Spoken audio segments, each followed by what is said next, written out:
Wait, let me get some clothes on. Wait, what? No. Already? We are live, and Todd has no clothes on. What the hell? Could you put a glove on that thing? Wow. No glove, no love, Todd. Come on. Okay, let's go ahead and get this party started. So we have some more people coming over. We're sponsored tonight by $7.95, 15 packs of natural light. So Maybe that's Dollar General, man. Maybe that's your sponsor. Let me go get my sponsor. Y'all know I'm cheap, right? I'm already an hour ago. I took the other pill, so if I have to end this show early because I'm too high again, I apologize in advance. There's my sponsor. So there's a new policy out there that we need to talk about. That's why I called this emergency podcast for tonight. It's this. Y'all heard the CAH policy?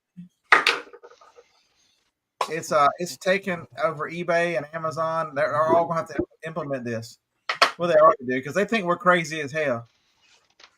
And so that's the policy, crazy as hell. Folks, I'm going to tell you, be careful who you listen to. Big fiasco this week about BBE, and the only thing that affects us is BBWs. Shout out to the big girls. You know, everybody up in arms about, oh my God, they're making new policies. Oh my God, you're gonna have to do things right by customers. They're gonna track you if you do wrong by customers. They should track you if you don't do wrong by customers. I'm gonna tell you right now, if you don't do wrong by customers, just quit. Do us all a favor and quit. If you don't understand that customers are the lifeblood of this business, I make fun of all of us. I put out a video with an airplane stenciled on there, for God's sakes.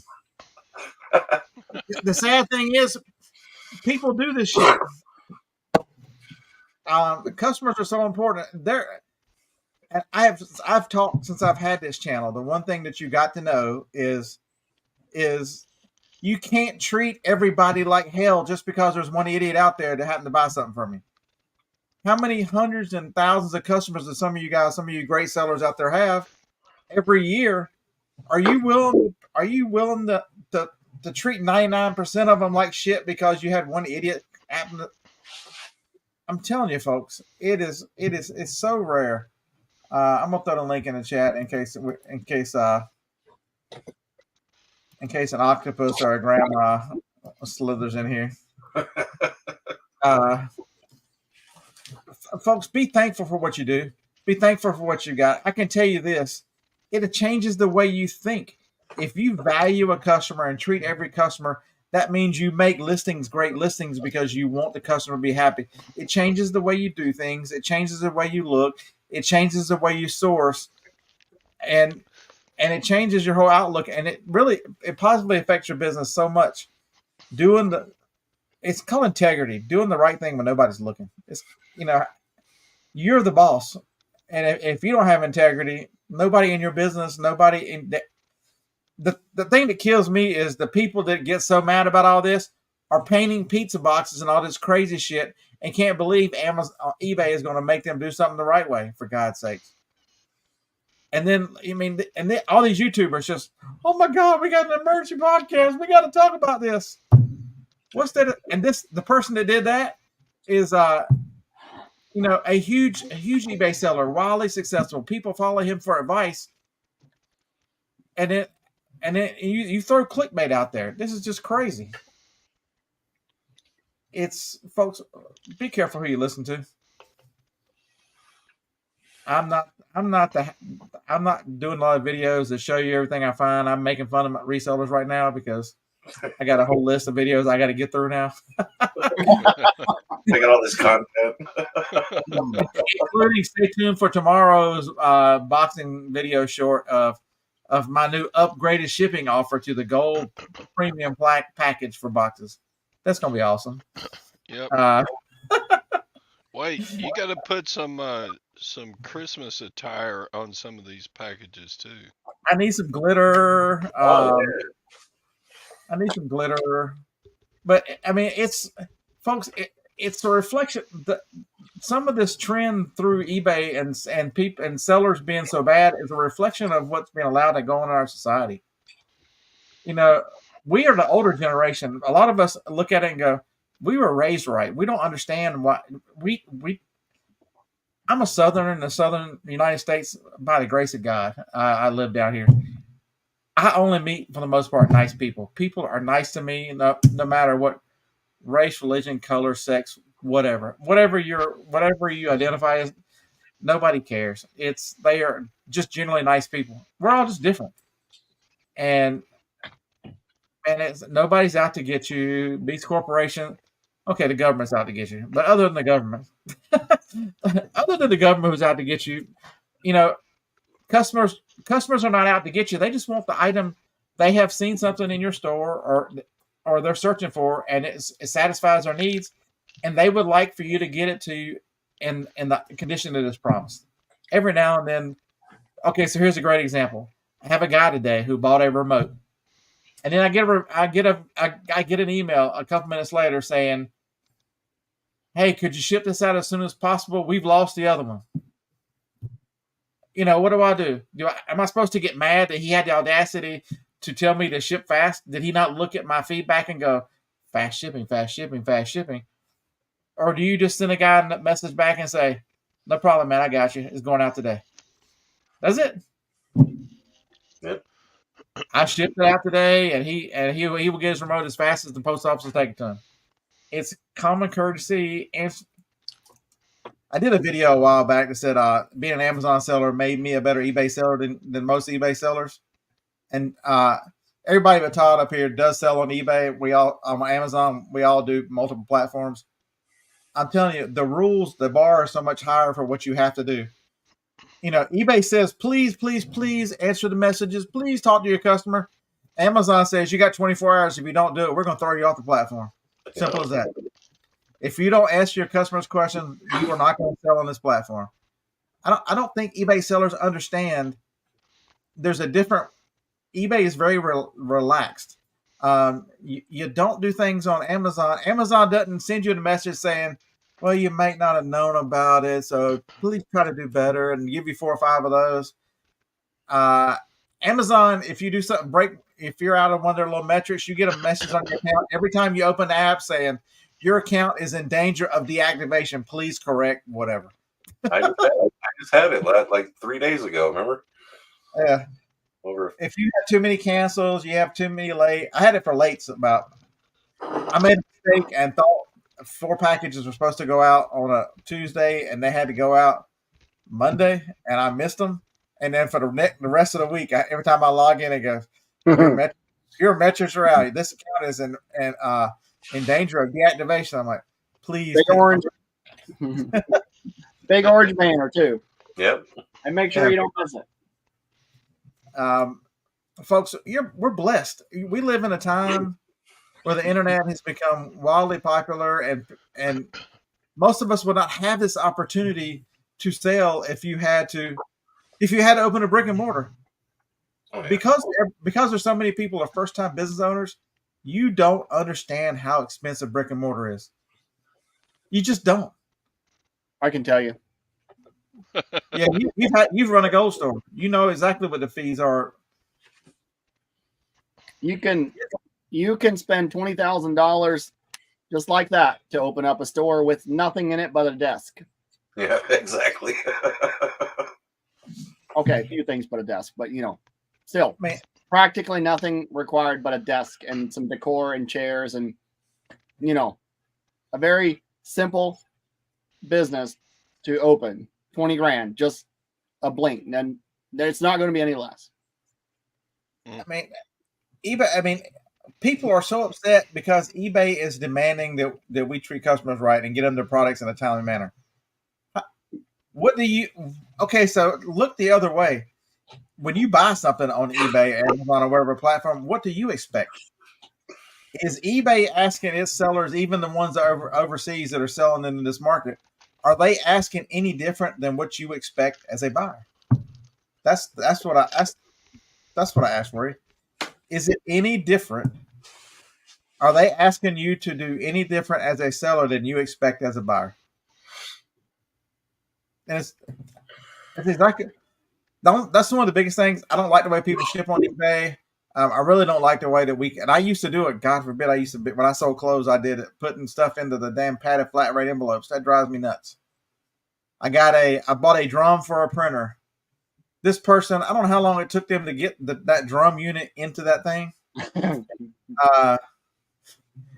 But there's no protection on it. It's just the drum and paper. You could have wrapped it up in just regular craft paper and sent it. It would have been it's the same protection. It made it, thank goodness. And that printer sold today. Yes. The Charles Taylor said it took $50,000 for his 6,000 square foot building looked nearly empty. It's doing it, Jeremy. I'm just talking about the way Amazon eBay sellers have reacted to this. Granny, our stores were on average 1,000 square feet. What's up, dear? Hey. Good boys, how are we? Has it shocked you the way that us Americans have reacted to treating customers right? Is this the craziest thing you've ever seen? Absolutely. Amazing.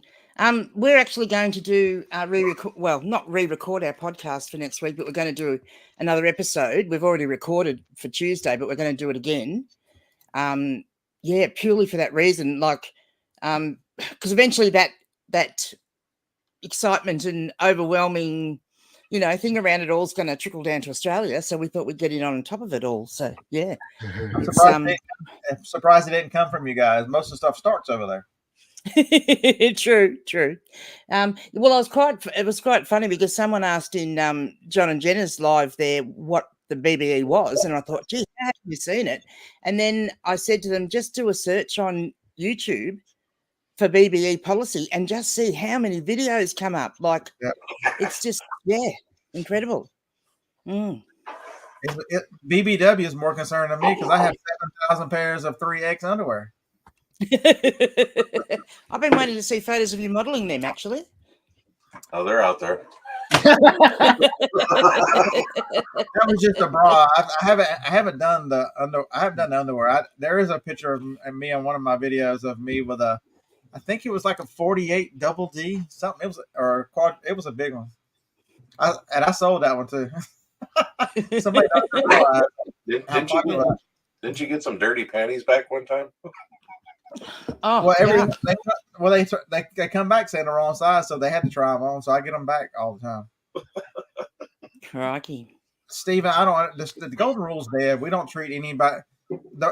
And the reason why the society is to blame on a lot of this is because they are actively teaching people that if you have a disagreement with someone, you hate them, and that is so dumb. Yeah. Okay. I don't hate anybody. We have a difference of opinion. What difference does that make? I've been married for 32 years. We don't agree on everything. Does that mean that I hate her all the time? It's only half the time. Come on, folks. Yeah. Look, it's one of those things, isn't it? And it's the whole way society is, because the kids today haven't got any patience because they've never had to wait for anything. Everything's instantaneous for them for a start. But it's the reading. People read tone into a text message. How can you decide what someone's tone was intended to be? And you get it. And I used to see it when my daughter was a teenager all the time. She'd get a message from a friend and it'd say, haha, you've taken over. I was just reading one of Octo's messages there just to have something to read. And she'd go, and she'd take it as, haha, you've taken over. And I'd say to her, you can't put tone into that message. You don't know what they intended. And this is the whole thing. And that spirals out of control. And I think that happens a lot. And sometimes this is probably what is driving some bad things that happen on eBay with some, younger sellers that don't know what they're reading things into a message. It's a poor form of conversation. Yeah, it's like the person who sent me the message this morning. Do I read anger and him accusing me of maybe not shipping fast just because he asked, could I send it as soon as possible? Or do I see a person who doesn't have a remote to the TV that they and would like to be able to? It's It's insane. It's absolutely. You're quite right. Like, instead of saying, well, didn't you read my feedback? I'm always ship fast. Instead of doing that, you just go, yep, no worries. I'll do it straight away. Yeah, And exactly. it makes them feel good. You feel good.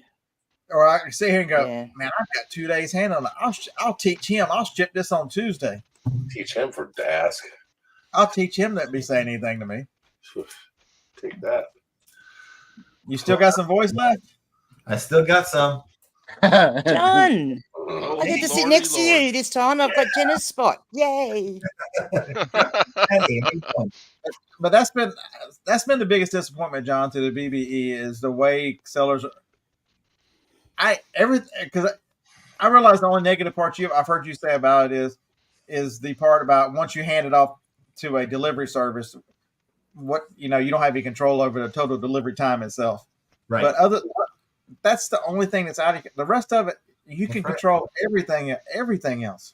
Right. And I think what I didn't mention is they're using that to set some of these sellers up for failure. So they're going to. Ching. Yeah. Who's ka-chinging? Not me. I want folks. If I'm offending you, I'm sorry about this. If that BBE worried you so bad and you don't do these basic things, you need a reality Jenna. check. Hi, Jenna. Hi. You need a reality check. You need to adjust your business or you need to quit. It's as simple as that. I'm not going to sugarcoat it. Right. You are not upholding the standards that anybody wants, including your own self. You need to quit. Until you can figure out how to do this correctly and professionally. Somebody like me, I ship every day. I ship with a tape machine over there in new boxes. Everything I ship out of here, I've got air pillow machines and everything else. Everything looks professional when it gets out of here. Yeah. And I take pride, even to the point if I Frankenbox a box, I'll put so much paper tape on it you can't tell it's Frankenbox. I It'll take just look pride in my Frankenboxing. Yeah, that's not what I heard this morning. Yeah. Mm. It's Look, I have to amazing. say, I want to say on that, like I do use recycled cardboard because I cut down like the boxes that I get my postal padded mailers in and stuff like that. I cut them down to make sleeves for my books, for my vintage books, because every vintage book that leaves my house gets wrapped in a cardboard sleeve before it gets put in the padded mailer. And like I've got, packed all my feedback packed perfectly. Amazing service, purchased item, arrived better than expected, packaged well for safe postage. And I mean, I am using recycled cardboard for that, but I do it in a way that it looks, as good as I can get it. And, it does save me a ton of money, I must say. But yeah, if you do it in the right way, you can, adapt and use some of those recycled materials. I'm not saying don't do that, but, not dirty pizza boxes or anything like that, but do it in a way that still looks professional and still looks good, So, Jason, I get it. Even my poly bags are top notch. How old is Jason- that bag? So, Jason, I agree with you to a point. If you sell electronics, that's just part of the game. But if you sell enough, it's not going to be. So if you're selling and 25% of the things arrive broken, maybe it's not the postal service; it's your packing. So if you have something like that happen, if you're a professional reseller and someone who cares, you will evaluate how you packed it, what happened, and learn from it. Every mistake is a learning opportunity in this game. And I sell a lot of electronics, and I haven't had anything break in a while. I overpack. I mean, it's stupid how much I overpack. Oh, I sent a printer to my mother, and it got there the other day, and I'm like, "Did you like the shipping?" She goes, "Except for it being a tan box, it looked like it would have been shipped by the manufacturer this way." I'm like, "Nice. That's the way it should be." So what's your response to this statement? There are some items where a cereal box is appropriate. No, Only it's if you have, only if you have box figure. There's one item that a cereal box is appropriate for. Cereal. One item. Cereal. cereal. As long as you use box fixer, it's all good. Even then, if you're selling boxes of cereal, you should at least double box that. Don't ship the cereal in the box that it comes. That'll get crushed. It'll get crushed. Yeah, absolutely. Hey, if you've got the old Jeremy, I if think you've my got the old internet playing up. if you've got the old phone from McDonald's, man, you can sell that stuff. It's worth money. That's collectors. That's money. Yeah. No, used boxes are fine. I choose not to use used boxes. I've been keeping more Amazon boxes lately than I generally do. I'm like, so Joni my wife is a breast cancer survivor, and this audience is amazing, sending a lot of stuff from Amazon to for her to pass out the snacks for the cancer treatment center. And I've used a lot of those boxes just because they were bigger, odd shapes, and so I've kept a lot of those boxes. But 90% of the stuff I send out is in an 8x6x4 box for them. It seems like I use more of that box than I use anything else, or 963 because they're free from UPS. Yep. Yeah, and I think it also, like, I mean, if you are doing eBay selling like full time and you are refining your process, it's like I only have small, medium, and large in my padded mailers, and I have a box that is, you know, like a 24 by 25 by 15 high box that I send hats out in, like the baseball caps in. And so anything I sell has to fit in one of those, because I don't want to have like 20,000 different types of supplies. So anything that I sell has to fit in one of those things. So if you do that, you sort of can't go wrong with sending stuff the right way, can you, really? Yeah, I mentioned this. I see James in the chat. Hey, James, man, I was watching your video. I was watching your video when you were explaining it when the light came on. He's watching, he's reading, and he's like, I think this came from exports. I think this might not be for U.S. sellers when he's talking about the BBE. I was literally watching him when the light came on. He's the only one I saw who figured it out. Everybody else was, You know what, though? Josh couldn't even read the policy. He's Canadian. Yeah. He couldn't read English. Don't you be picking on my Josh. You know what, though? Like, we've talked about it. Like, it's coming. I mean, regardless of whether this is intended for, you know, us, you know, UK, USA, this is coming. I don't think it is. Hey, John, thank you so much. I appreciate that. She literally does. She volunteers 2 hours twice a week, and they spend $100,000 a year on snacks, so they're so very limited with that because they have 72 seats at this one facility, and they turn over on average every 2 hours, and so that's a lot of people going through cancer treatment at this one. But I think just think of the problems is I think they're trying to battle the Chinese sellers and that kind of stuff who are sending empty packages or never sending these accounts that show up and then disappear. It's a different battle. I don't think that's not a battle they've it seems like it was more directed towards things never being shipped and never and not arriving. And I don't think you still hear that as being a bigger problem in different markets. I think that's a Chinese for the most part. You think it's crazy that they came out and at least some people have reported that they were told that it's for Southeast Asia, but yet they won't mention that at all anywhere on their website. The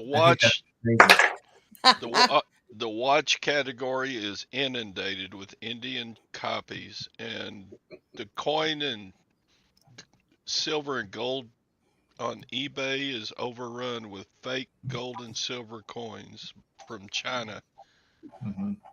Octo, I appreciate that. I'll add that to my wife's fund too. Do you know what? It gives me nothing to go on the podcast, and here he is, and he's paying you to keep me. Like, heaven's sakes.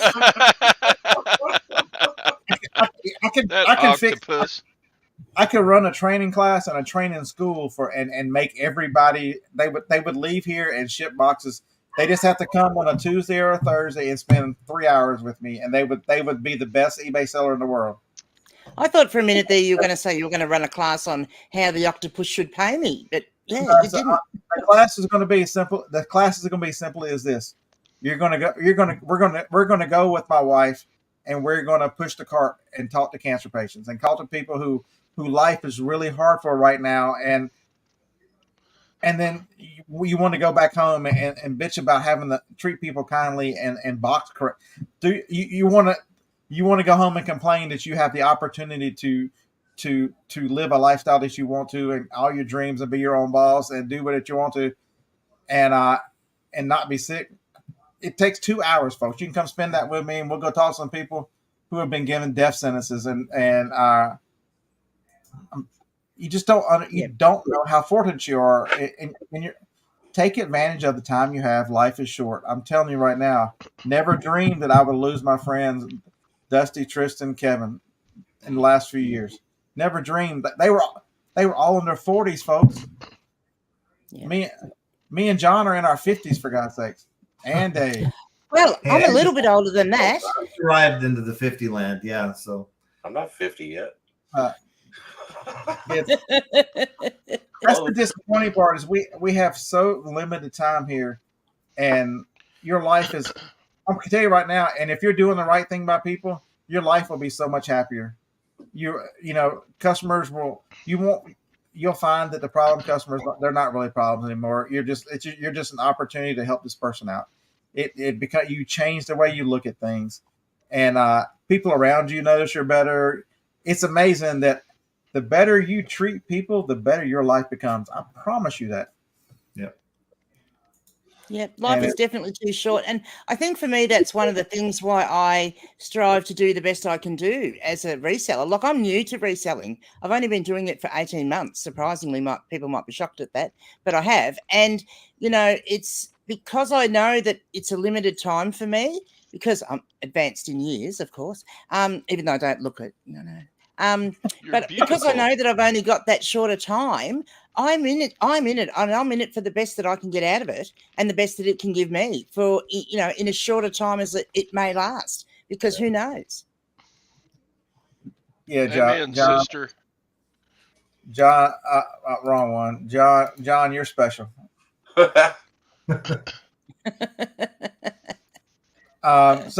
okay, well, come Spencer, just get on the phone with. So Ron, everybody knows Ron's story. Ron's had several transplants. He fought like hell for the last 8 or 10 years. How long I think he spent 8 years on dialysis. This is somebody who has fought like hell to hang around in his life. And he's a reseller. Folks, I don't know how much you know about Ron's story. You know why he resells? Somebody give me a good guess. Why does Ron resell? So that he can give money to other organ transplant patients. He does not keep the profits. He does this solely to help others. He runs his eBay store solely to help others in the transplant world. That's it. Yeah. That's amazing, Ron. Awesome. And you would think if anybody, because he's not had the easiest draw in life, but when I talk to him, except when he's talking about a damn football team of his, and that's enough at a usually flipper. The nicest, kindest, most gentle person. Ron, he complains. You know what he complains to me about? People are too negative. Can we back to being positive? There's so much that we can do.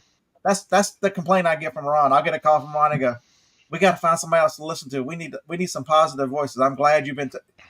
The young lady who was on the show Wednesday, who lives here in town. He's like, she was a breath of fresh air. She's so positive, and I'm telling you, it's. Yep. Thank you, Jenna, for the lovely compliment too, by the way. Look, that's another thing. Feel free to hand out compliments to people like myself, because, that just makes the world a whole lot better too, doesn't it? Yep.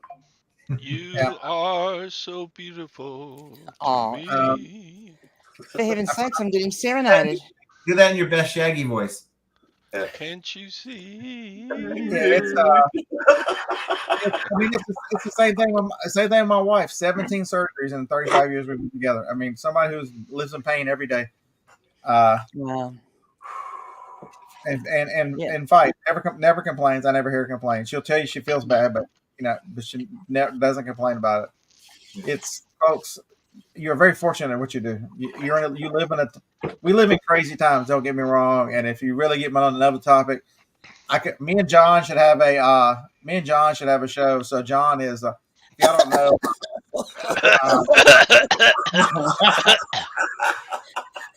yeah. So if y'all don't know, John, I need to get Jenna here and blow her vape in my face when he does that. John is Rad Relics, and if you get me and him on the show, we could talk to you about end times and just some of the stuff that you really want something to worry about.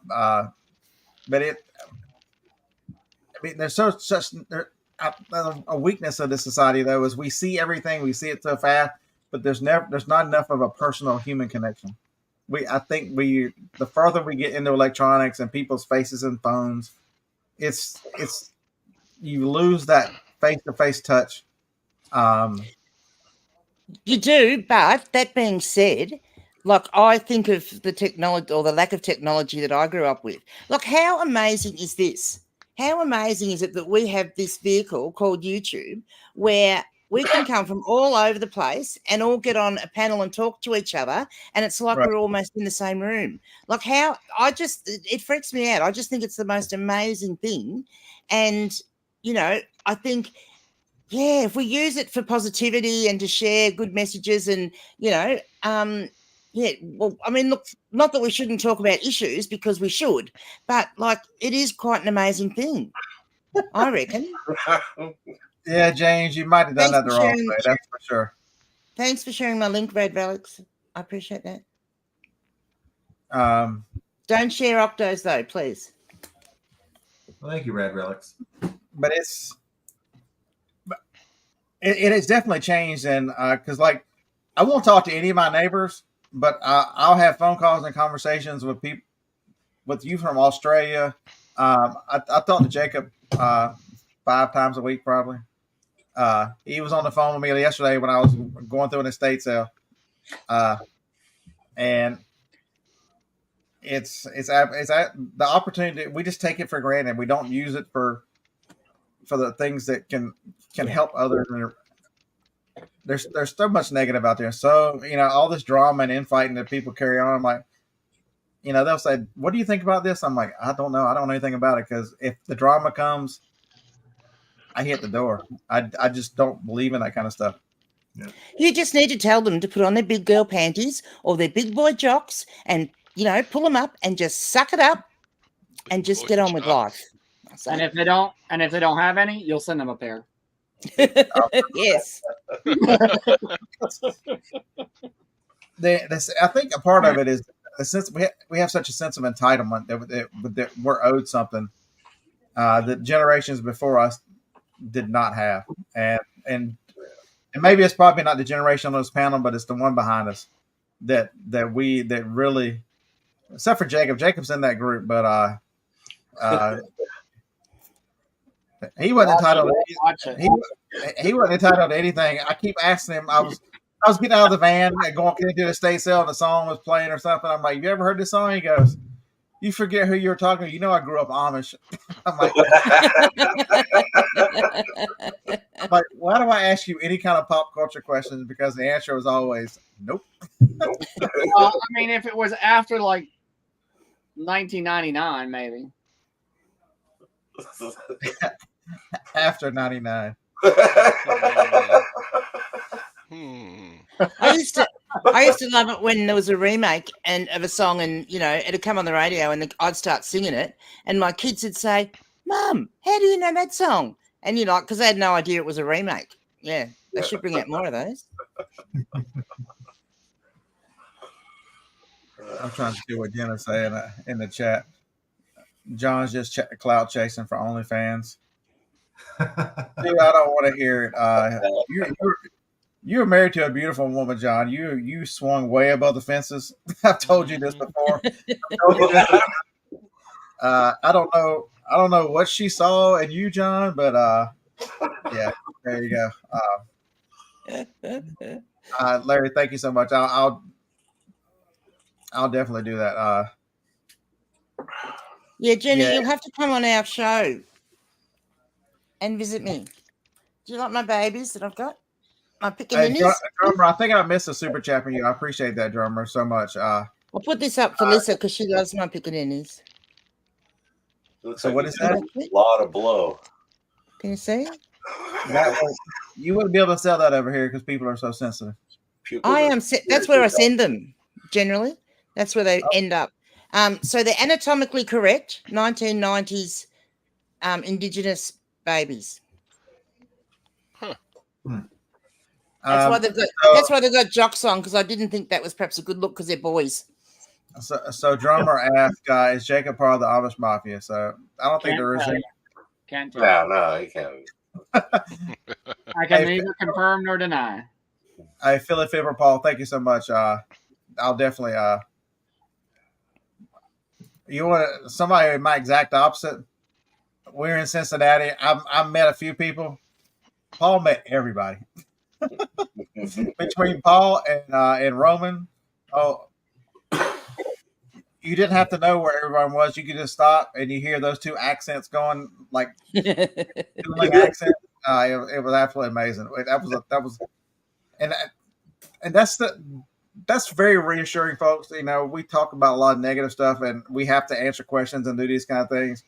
But if you ever get the chance to do some of these meetups in person, like the one that with the reseller rally in Cincinnati, you will find that the people who are not doing the right thing are such outliers. You know, there were a lot of every time I go to these meetups, whether they're eBay sellers, Amazon sellers, you just don't meet bad. You meet kind people. You meet people who struggle in life just like you do and have questions and are looking for solutions for their lives like you are, and you find that you have so much in common with all these folks. It's been absolutely amazing. I've been very blessed to go to quite a few of them, and hopefully I'll make a couple more of this next year. But I can't stress you. It doesn't matter who's putting them on, because you know the classes and stuff you'll learn a little bit, but just interacting with people who do what we do. It's Dave's been to a couple. I've been to one with him too. It's there's the sense of community. You think it's a lot on YouTube because a lot of people you see the FAE family a lot. You know, John's a lot of people who watch him twice a week. I say that a lot, but it truly get that sense of community whenever in person. It's one of those things that we don't have much of out here in Australia. But last Friday, I went down to Ballarat, which is about 2.5 hours away from me, just like a city compared to my little country town. Whoa, my boring seller life. Nice. And met up with Blake, who's Life of a Reseller, who's on our panel as well, on our podcast now. And it was great to meet him in person, even though we talk, via video all the time. But just spending those few hours together, you learn things from each other that you don't realize. Like, you're looking at what the other person's doing and how they're buying. And, we did thrifting for about 3 hours, and it was just amazing what we picked up from each other. And just that being able to talk to someone that actually gets it and gives a shit about reselling. That's a bonus. Yeah, James, that's absolutely amazing. That's probably the biggest super chat I've had in a couple of years. So it's greatly appreciated. I have to add all this up at the end. Go back over this. But it's, and people don't get that. They ask me in Harlan that all the time. How can y'all both be resellers and go to yard sales and stuff together? I'm like, you don't understand how much more fun it is. We have so much fun at yard sales. The yard sales are just a byproduct. When you spend time with people that you enjoy spending time with, and they also get it, it's absolutely amazing. Jen, I say that too. Thank you so much. I'm not going in there because she's got both dogs, and then they'll come out here. Sean, what's up, man? Welcome to the show. Glenn, I learn something from every time we go out and look at stuff, and he looks at stuff completely different. And there's none of us that see exactly the same things. Yeah. Absolutely none of us. And I have benefited so much more from. I would not sell at the local auction, if it wasn't for Harlan, because I wouldn't have known anything about it.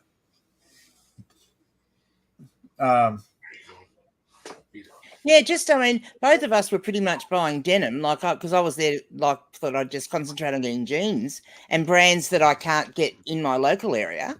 It was great, but he was, so Blake was sourcing mainly men's clothing, and I was going to the women's clothing. So it was good because we weren't actually competing against each other, but he obviously, there's a lot less men's clothing than there is women, so he would finish early and then come over and help me. And plus he carried all my books to the car, which was pretty impressive. Pretty handy to have a young man to carry all my things to the car. but I would challenge you. I got the video somewhere, hopefully from Cincinnati. I'll get it out. So Cincinnati, me, Jennifer, and Kevin went to the flea market that Saturday morning, and we went to the smaller flea market from the real big one. There's a real big flea market north of Cincinnati, and we walked around. Jennifer went off to. She's an insane picker. If you could spend, she's not on any social media much, but knows discontinued products like nobody I've ever met, and we. Only reason I ever talked to her because she would watch my videos and she sent me a message. She's like, "You're one of the few people who picks the same place I do. I know everywhere you're getting all your stuff," and that's how it started. And we've been really close friends. I talked to her a couple times a week. Kevin, on the other hand, does videos. Tennessee picker. We both pick electronics, and we're both buying stuff at two separate booths. And he picked up these aviation headsets, and he's like, "Have you ever seen these?" I'm like, "No, they just look like broken headsets." He goes, "Yeah, they're worth about $200 a quarter." I had no idea. He said, "I figured this out." Sandy, thank you so much. We haven't seen you in a while. Don't resell anymore. Scotty Garvin, I'll be after you with my pitchfork soon. But so I did not know anything about that. And then there was something I bought that I buy a lot of that's electronics. And Kevin's like, I never would have bothered you. I would not have looked at that either. So even two guys who look at the exact same items don't have any clue. It's amazing what you learn. And just the camaraderie and to spend. Kevin, if you don't follow Tennessee Picker, Kevin's a good dude. He was on the show a few weeks ago. He's absolutely a good dude. And we had a ton of fun. Hey, Scott, I'm gonna drop off for about 15 minutes. Food's here. Oh, what are we having? Just ordered Uber Eats. We weren't cooking today. So. Okay. Yeah. I don't know how even there. I don't know how you decide to eat with all the choices you have in Vegas. I don't know how you even decide. Well, like where I live, I don't even get a choice. I can't get a delivery, so I'd have to go and get it myself. Sad. That's sad. Wow. Uber Eats is great. I use it too much though. Sandy. Never use it. We live in the country, so they don't come out here. Barely get pizza out here. Pizza's about the only thing you got. Domino's or Papa John's. That's all you got. That's it. Nothing else comes out here. But they're going to come this way. Chat from Sandy. Yeah, I absolutely did. Yes, I didn't realize Sandy had stopped reselling. Sandy is still making jewelry in Utah. She's a wonderful person. She gave several pieces to the Jennifer auction, and you talk about a wholehearted, good person. Yeah, I used to enjoy the videos because I have no idea about that, and to watch her sit there and turn something in to this beautiful artwork that she makes, it's and she would act like it's nothing, and I'm like, man, I can't draw a stick. I can't draw a stick figure, and people are so talented. I think that's probably one of the things with the way technology is and the use of, computer generated artwork and stuff. And I think that's one of the reasons I love vintage books so much too, and artwork is people's artistic ability is getting lost, I think, a little bit because everything's done on a computer. Whereas before people did illustrations even for the cover of books. And then it became photographs for the cover of books. And now it's computer generated stuff for the covers of books. And you see someone like Sandy that is making these beautiful creations, and it's great to see that they're still out there. But you just sort of, I think that sort of artisticness is getting a little bit lost, and I think it's one of the things that as resellers we are doing an amazing job to keep that stuff out there. Yeah, that's the one thing I do enjoy about reselling is I find some odd electronics and stuff that people would throw away. And this is a good example. I bought a camera. Where'd the camera box go? Mr. Stade, he says, my mum won 12K tonight playing 0.75 cents. Oh, how did you do that? By slots. Oh, okay. So I bought this camera, and it had that in it. It had a little bitty remote control in it. the remote control is worth. I've got it listed for 30. It's brand new. They never use it and sell the camera separate. Yeah. But it's just odd stuff like a remote control for a film camera. It's just very, very. Sadie sent me this picture of his mom's win. Wow. It's like some of the electronics I have. How many people have actually seen in person and seen a Sony mini disc player? Oh, wow. I've got 3 of them sitting in this building. And they're not the little bitty ones. They made some Walkman ones, but they also made full size, and I've got 3 of the full size. Yeah, the mini disc never really took off. Mini disc, and the quality sounds wonderful. I know. Right? Because once I turned the voice isolation off, you could hear who was it playing? Tex Ritter or somebody crazy that I've only got like a couple of discs to test with, and one of them is Tex Ritter. I won't use Barbara Streisand. I've got the Barbara Streisand over there, but yeah. Crazy, dude. Tex Ritter, icon of country music. You're crazy right now. Yes, I grew up on country music. My parents were right into it. And I think I listened to too much of it. And it's sort of, like, yeah, I'm not real keen on it these days. It's not the same. It's just pop music. Nashville's just making pop music. It's not Mischief tonight. Mind you, I can still sing all the words to all the good old country classics. I still know them all. I actually last night laying in bed, couldn't go to sleep, and made a playlist of. I hope Harlan is probably not listening because I haven't seen him comment anywhere. Just to torture Harlan, and when he gets in the van, because I'll listen to country every now and then, and he'll go, "Oh, that's too country," and he'll go change the channel. I'm gonna put it on a playlist. It's all too country, because I think his girlfriend's out of town all next week, so he's probably with her all weekend. It's raining here. There's no yard sales. It's been raining for 2 days here too. So they just so there's generally yard sales every weekend where you guys are, and then obviously if the weather's bad, they just don't have them. Is that how it works, or? Yeah, so it slows down here. Not this So time.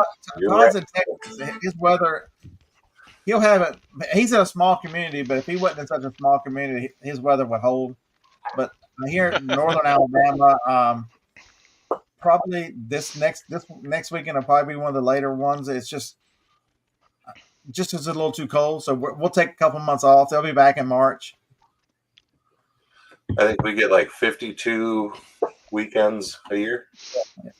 He lives in LA. He lives outside of LA. He has them every weekend. They're just always. Yeah. But that's the question I have for you. As things change, do you have a different way to source? I just mentioned I went to 2 estate sales yesterday. I think we've got 3 estate sales left for the end of the year, so I'll hit all 3 of them. But local auctions still go on all the time. Estate sales. Unfortunately, because people pass, there's always going to be estate sales. But fine. Yeah, estate sales aren't a big thing here. Well, they may be in the bigger capital cities, but certainly not in the smaller country areas. You might find, say, a farm, if a farmer has either left the land or passed away, then they might have a big farm auction of everything, because you've got farm machinery and all that, and they can have a one day, with everything. But like an estate sale, like I see on your guys, like on the channels, we don't have anything like that. I think here where I live, they sort of the family takes what they want and then they donate the rest to the op shop. Yeah, so I went to 2 yesterday, and they were very, very weak. They didn't have a lot. One of them I might go back tomorrow just to pick up some. So they do 25% off and then half off the third day, last day. And then several of them, the last hour, you can make a big pile and make an offer. So you can get a lot of stuff for less. Yeah, so that's Todd's big sale. You're muted, nice. Todd. Did you mean to be muted, Tom? Yeah, because I was eating some trail mix. Yeah, I bought this yesterday for $25 from the Lutheran Ministries, those evil Lutherans. Ooh, Bought those it guys. for 25 and it sold for 250 today. Wow. It's lamb's wool, obviously, by the look of it, is it? Yep. It Yeah. sounds like you owe the Lutherans a bottle of wine. Nice. Right? Yeah, I do. Jake, you missed the spot, dude. There's I can't believe people can't. I can't believe people can't find places to source. It's everywhere. Jake. It's easier. Oh dear. It's easier to complain than it is to do. They don't want to they don't want to do so. So I'll get back to that. Reginald did not recognize the name, but welcome. Says that do you Hi, think it's Reginald. possible to run a flawless store? I do not. And so I would challenge you that it's just because something is not possible doesn't mean that that's not the goal.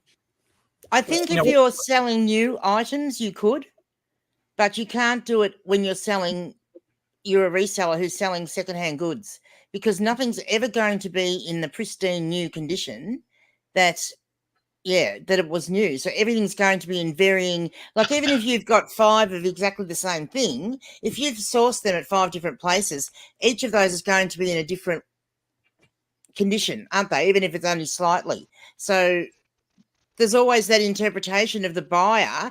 Is that what I perceived that I was going to get? And that becomes, the thing where you may not always be able to have a flawless store because their interpretation of it, like I can list something that I think is beige color and my buyer gets it and says, well, no, that's tan. It wasn't the color that I was expecting. So, it's things like that. You can't control that. So I would challenge your thinking too, Reginald. eBay doesn't expect you to run a flawless store. If they expected you to run a flawless store, there would be no exceptions for the scan. What do you have to? I forget what the percentage you have to the scan on and on time deliveries, but it's not 100%. It's like a 97, 98%. So they're building in some exceptions and things because they understand things that if they expected you to run a flawless store, the rule would be every item must get an acceptance scan, or you're suspended from your account. Yeah, that would be the rule. But that's not the rule. There is forgiveness and leeway built into all their rules. But my goal, I think, a goal as a seller, I try my best to do. I want to run a flawless store, even though I know it's not possible. It doesn't mean I don't try. I run a flawless store. Have you gotten it open yet? I can't change the customers, I can do everything I want to do and think I'm doing it right, but so have y'all not seen the video of the FedEx truck on the train or the UPS truck and the guys up there? The guys they've gotten onto the train, they're throwing stuff out of the back of it. You can't control that. No. How many Amazon trucks you've seen wrecked and on fire? There's so much that's out of your control. But so that's why there is stuff. Small percent. Look, I had to take a photo the other day because I went to the post office, and I've only got one post office in my town. It's not like I can go to another one. And I get down there, and there's a sign on the door saying, "Sorry, we closed early today." It was a bit of a warm day, and they'd taken the afternoon off. So I took a photo of the sign on the door, and I thought, well, at least the metadata is going to be on the photo in the camera. So at least if I get a ding for that next month, at least I've got the proof to say, well, yeah, it was shut when I went. So yeah. Larry, how many of those cans have your little hands wrapped around tonight? John Anderson did not sing Rose-Colored Glasses. That's John Conley. Please do not respect the great John Conley. There you go. And yes, John Conley and John Anderson both made the Country as Hell playlist.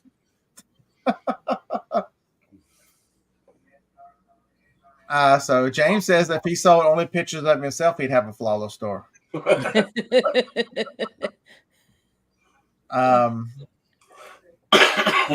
See, you can do your. I think we have to do our part, and that's the whole thing. If to do your part, and then as randomness and chaos happens, that. The one thing when I was real big with Amazon, and I used to teach a lot of Amazon, I would tell people, you got to do everything you can to do it right, because at some point something's going to happen and you're going to need grace from Amazon. You're going to need them to say, accept this receipt because you've been accused of something. You're going to need grace somewhere. Yep. And it's even more true with eBay, that you extend, because you have more control, extend grace to your customer, because at some point something's going to happen to you. It's going to get broken. It's going to be out of your control, even though you're the best packer. And you're going to need that customer to extend grace back. There's a way around that. There is a way around that. Just don't send items that break. I don't. I don't want my items to break. But that being said, so the thing is, if you're doing your best too, and you're getting good feedback from your things, like saying that, how they appreciated that, how quickly you sent it, how well it was packaged. Then what happened to me this week was I got a neutral feedback. But it still said the comment was positive, so they possibly accidentally clicked on it. But it also meant that when I contacted eBay, my record looks good, so they very quickly removed it. Yeah. So I've got that as well. Go ahead, John. No, it sounds like a false positive, like a false neutral, where it's positive feedback placed in a different place instead of actually being positive. Yeah. So you can ask them to remove it under those grounds. Yeah. And they did. So that was good. Yeah. See, Larry, look right below you. Brian he's showing you he knows country music, because yes, Conley did sing Friday Night Blues.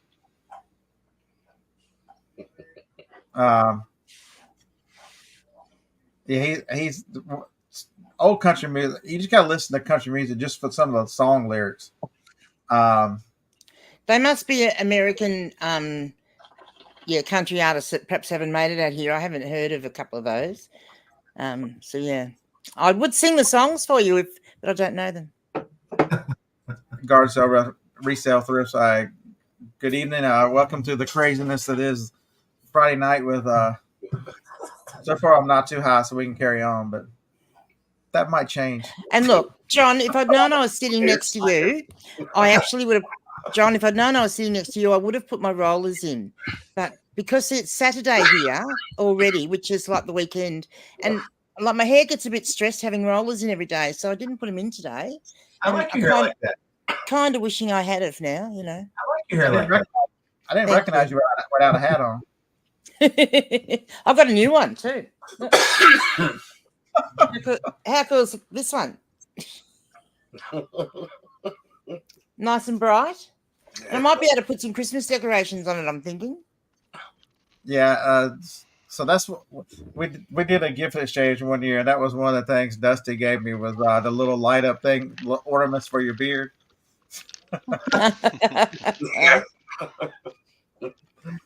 That picture's floating around on a video somewhere. Boredom, how are you? So 120 in here. So if you got any comments, or I'll try to get to them. I don't read them all like John. I'll be here all night reading. He is way better at that than I am. I did my Friday night live stream last night because we're a day ahead of you guys. So I'm just letting you know tomorrow is going to be a good day because it's fine. I'm living in tomorrow and it's all good.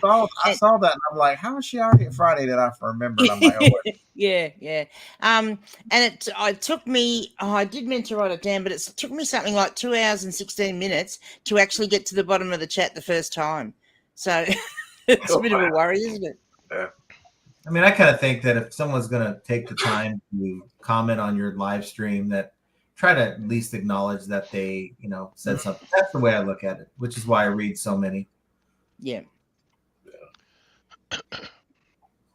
Red Valley says, I was going to join your live, Granny, but shoot, it was 4 a.m. in my time. Yeah. Oh, look, don't worry. Lisa and Anthony, they were there. They came across, at that time of the night. They were awake. I'd only been asleep 2 hours. It's hard to get back up. SG Collectibles, thanks. I rarely remember to tell everybody to hit the thumbs up button. But John's little method does work because I got 2 sales during his live. So he'll extend the guarantee. So if you hit the thumbs up, you'll get a sale within 24 hours. Right. Or you get your money back from the amount it took you to click on that like button. Yeah. Give you every cent. So I would have Josh offered that same money back, and I didn't want to do the Canadian exchange conversion, so I didn't even email him. You know, that came from where I used to work. We used to feed the employees every once in a while, and you know, you give something away for free, and people would complain, and so I got tired of hearing the complaints. So I said, you know what? We'll give you your money back if you're not happy. So calm them down. The opinion of the chat does not reflect the opinions of the host. The other Scott had something better to do than watch Granny. Listen, Scotty, that's enough. I've got a friend that would like to I've got a friend that would like to come in. So I could swap out. I could swap out with them if you like. No, I pay for it. It'll do 12, so let them come on. Oh, okay. I think it'll do 10. It'll do more than whatever. They can come on. So, Sean, when you write your memoirs, am I going to be in your memoirs? Because So he says selling at the auction house made him decide to get a license so he can start another. And he's also, him and his wife have also lost some weight because inspired by my keto journey and my reselling. So I should be in your wheel there, Sean. Yes, Red Relics, put Scotty in timeout. Yeah, that'd be good. So Octo used to do that to me all the time. His little fun game, if we both appeared in a live stream together and he was a moderator, I'd go to type a comment and then realise he'd already put me in timeout and I hadn't said anything. Okay, so Sean, never mind. Keto was not Sean, but keto was. There's been several with the keto.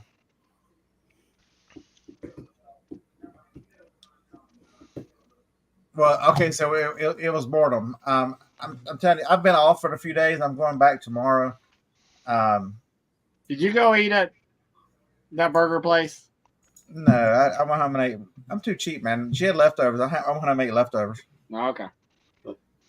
At least I would have been good today, but she got up and while I was in the show, she made sausage balls, and I'm like, oh well. Oh well. I did eat wings tonight, so I hadn't had anything else. But I've been trying a little bit of maintenance where, you know, except for one meal has slight carbs, but the rest of the day doesn't. Yeah. But you know, a lot of people right now, I talk about a lot. The popular thing is the end and sell similar. And if you're struggling with sales, I challenge you to make yourself a checklist.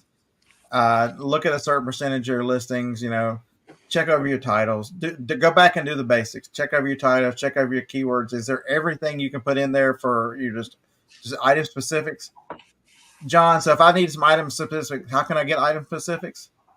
Bard. Specifics. I use the same thing. Bard will tell you so much about an item. And then also your price. The vast majority of a struggle is because your price is wrong. And that's what's the number? Just think about whenever you're looking for an item and there's 3 or 4 different competing sellers. What's the number one competing factor? It's price. So funny story on the end and sell similar. I'm doing the nuclear reset at the moment.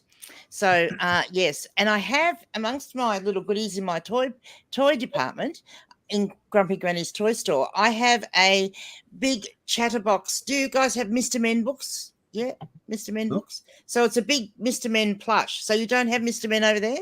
No?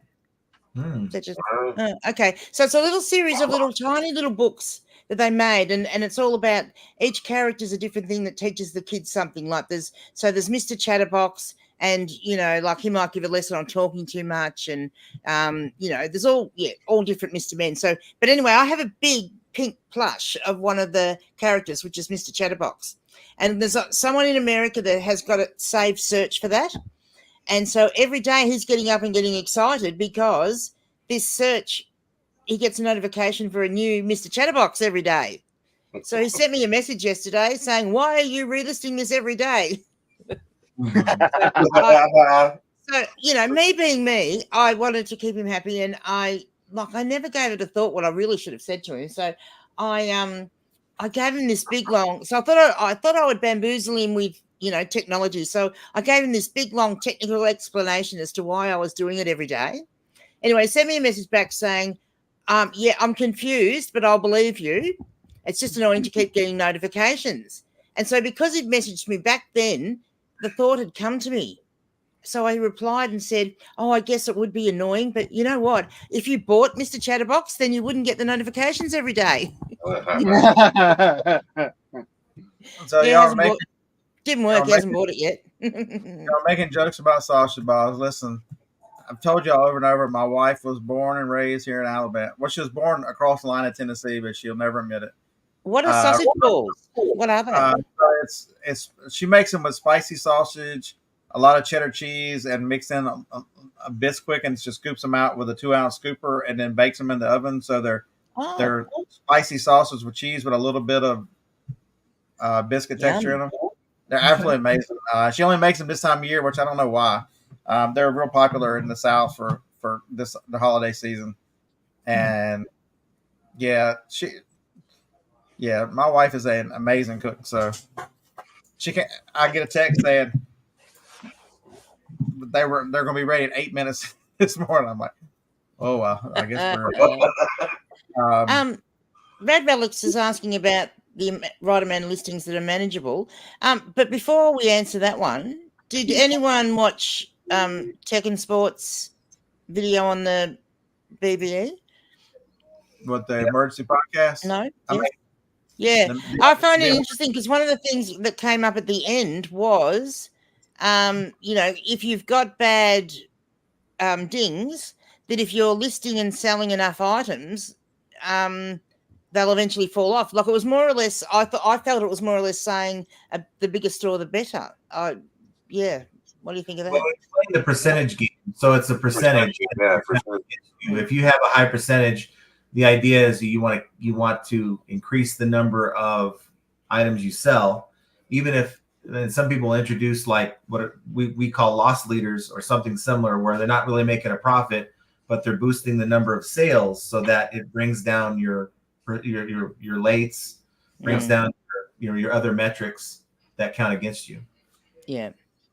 So William Sutter, it's about $50 for about a 30-pack, I think now. So I was going to say, Thrifty Loon, easy to. So specifics, all you do is you're doing prompts, so you're asking Bard questions like you're talking to someone. It's conversational AI, and so simply, if this blue microphone, if you want to know the specifics of this blue microphone, just say, "It's a Blue Yeti microphone. Can I get the specifics for this microphone?" And it'll start listing out everything that the manufacturer listed as the gain, what type of plugs it's got on it. It'll list all that. So if you'll just, whatever the item is, the more specifics of it's a model number. I've got one. I got to sell another one. I had a Monster Power. Monster makes these big power adapters so you can plug all your stereo equipment into it, and each one of them is metered for a different amount of joules. And that was one of the questions. I'm like, so I put in Monster model whatever specifications, and it listed it was 2,900 joules was the. I remember it because it was just something that was different. But it listed everything that it would. And I had another one that was a router, and it wanted to know certain spots on the router, speeds and stuff on an internet router, and so that you could pick out. And so it would also give you that kind of same thing with a phone. If you would have put an iPhone, it would tell you all the different. That's the other one I did. I just sold it yesterday. I had a Note 9. So that thing's 6 years old, 5 years old, 6 years. Yeah. And so I just put in a Note 9 Verizon specifications, and it told me all the networks, all the different things. And so I was able to go through and pick out everything. So it's very easy to use. You just have to sign up for the trial, but it's fun. So, I've got the AI on my desktop which will create the description for me once I've put in the item specific. So have you guys got that? Yeah, so Jeremy asked that. So has anyone noticed, because a couple of us have been doing a bit of an experiment with it, because we've noticed that if we use it, we get a bit of an extra push in our views on those so items. let's talk eBay theory here. And the one thing that people need to really realize about eBay is if eBay says, hey, we're suggesting you do this, they're telling you, I mean, they're really telling you that we're going to reward you. They're not, they don't bring it with a hammer and say you've got to do it. But for the people that go, hey, you might want to try this, they reward you for following the direction they want to go in.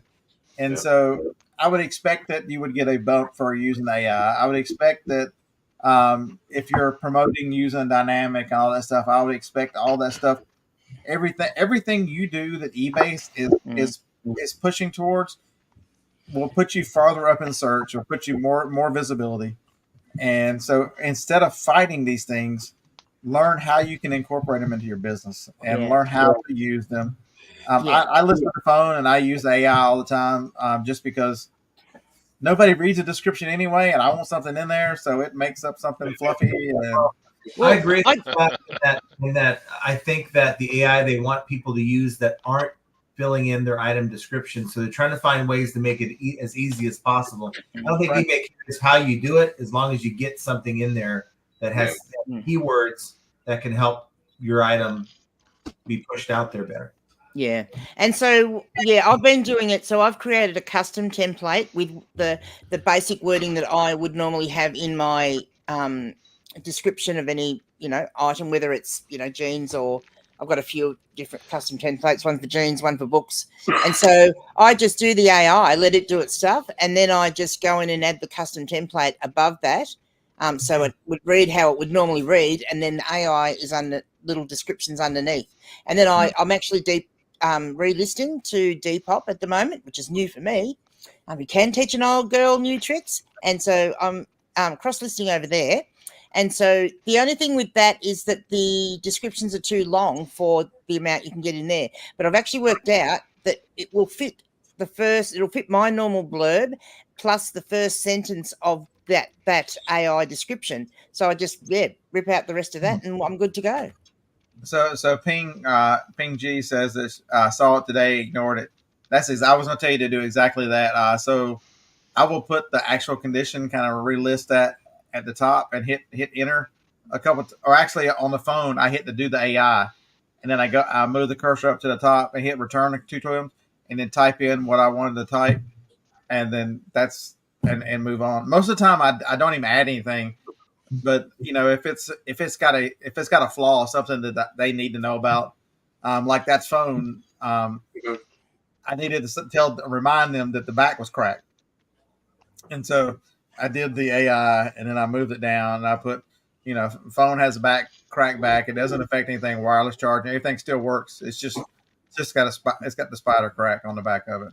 Yeah. And you just need to read it through and delete anything extra that you don't need. Like I know with mine, with the clothing, it's sort of like it does quite a good job, but then it'll add one of the sort of sentences, sort of second last sentence from the end's always going to try and include all the extra item specifics that, sound a bit boring in the description, that you don't need all those extra things in there. So I just generally delete that, make sure that it reads okay. And it comes out all right.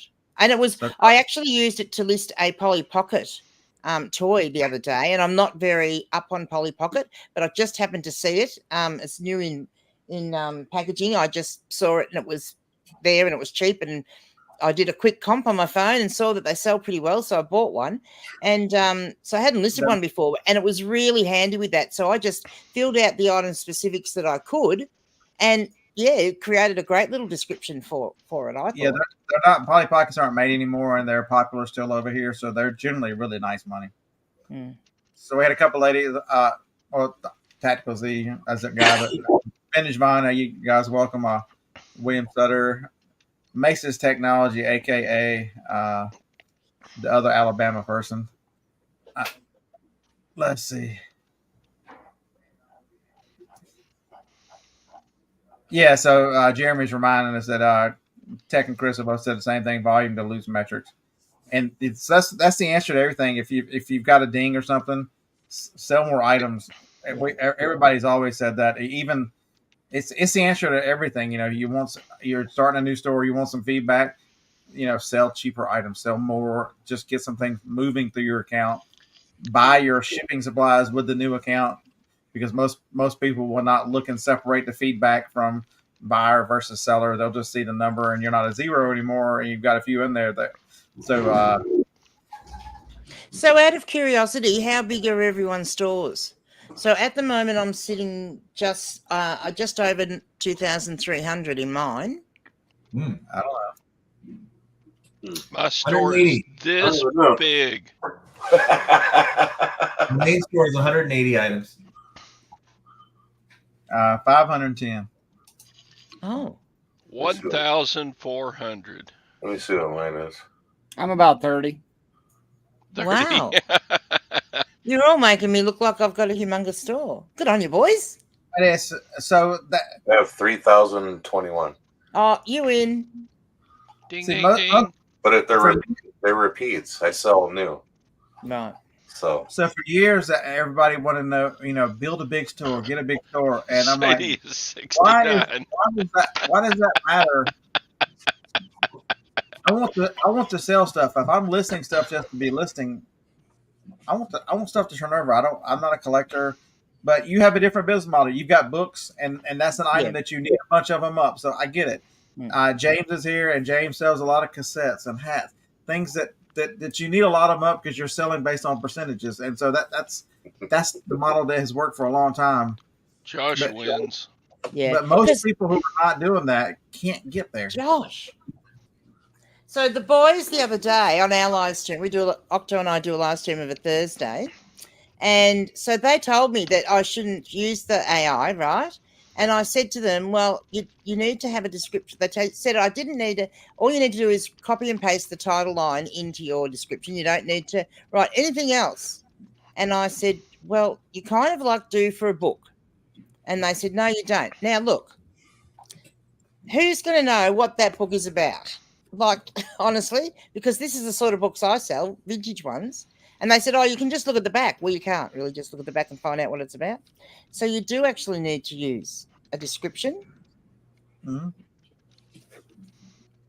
So are cigarettes really $43 a pack? Yep.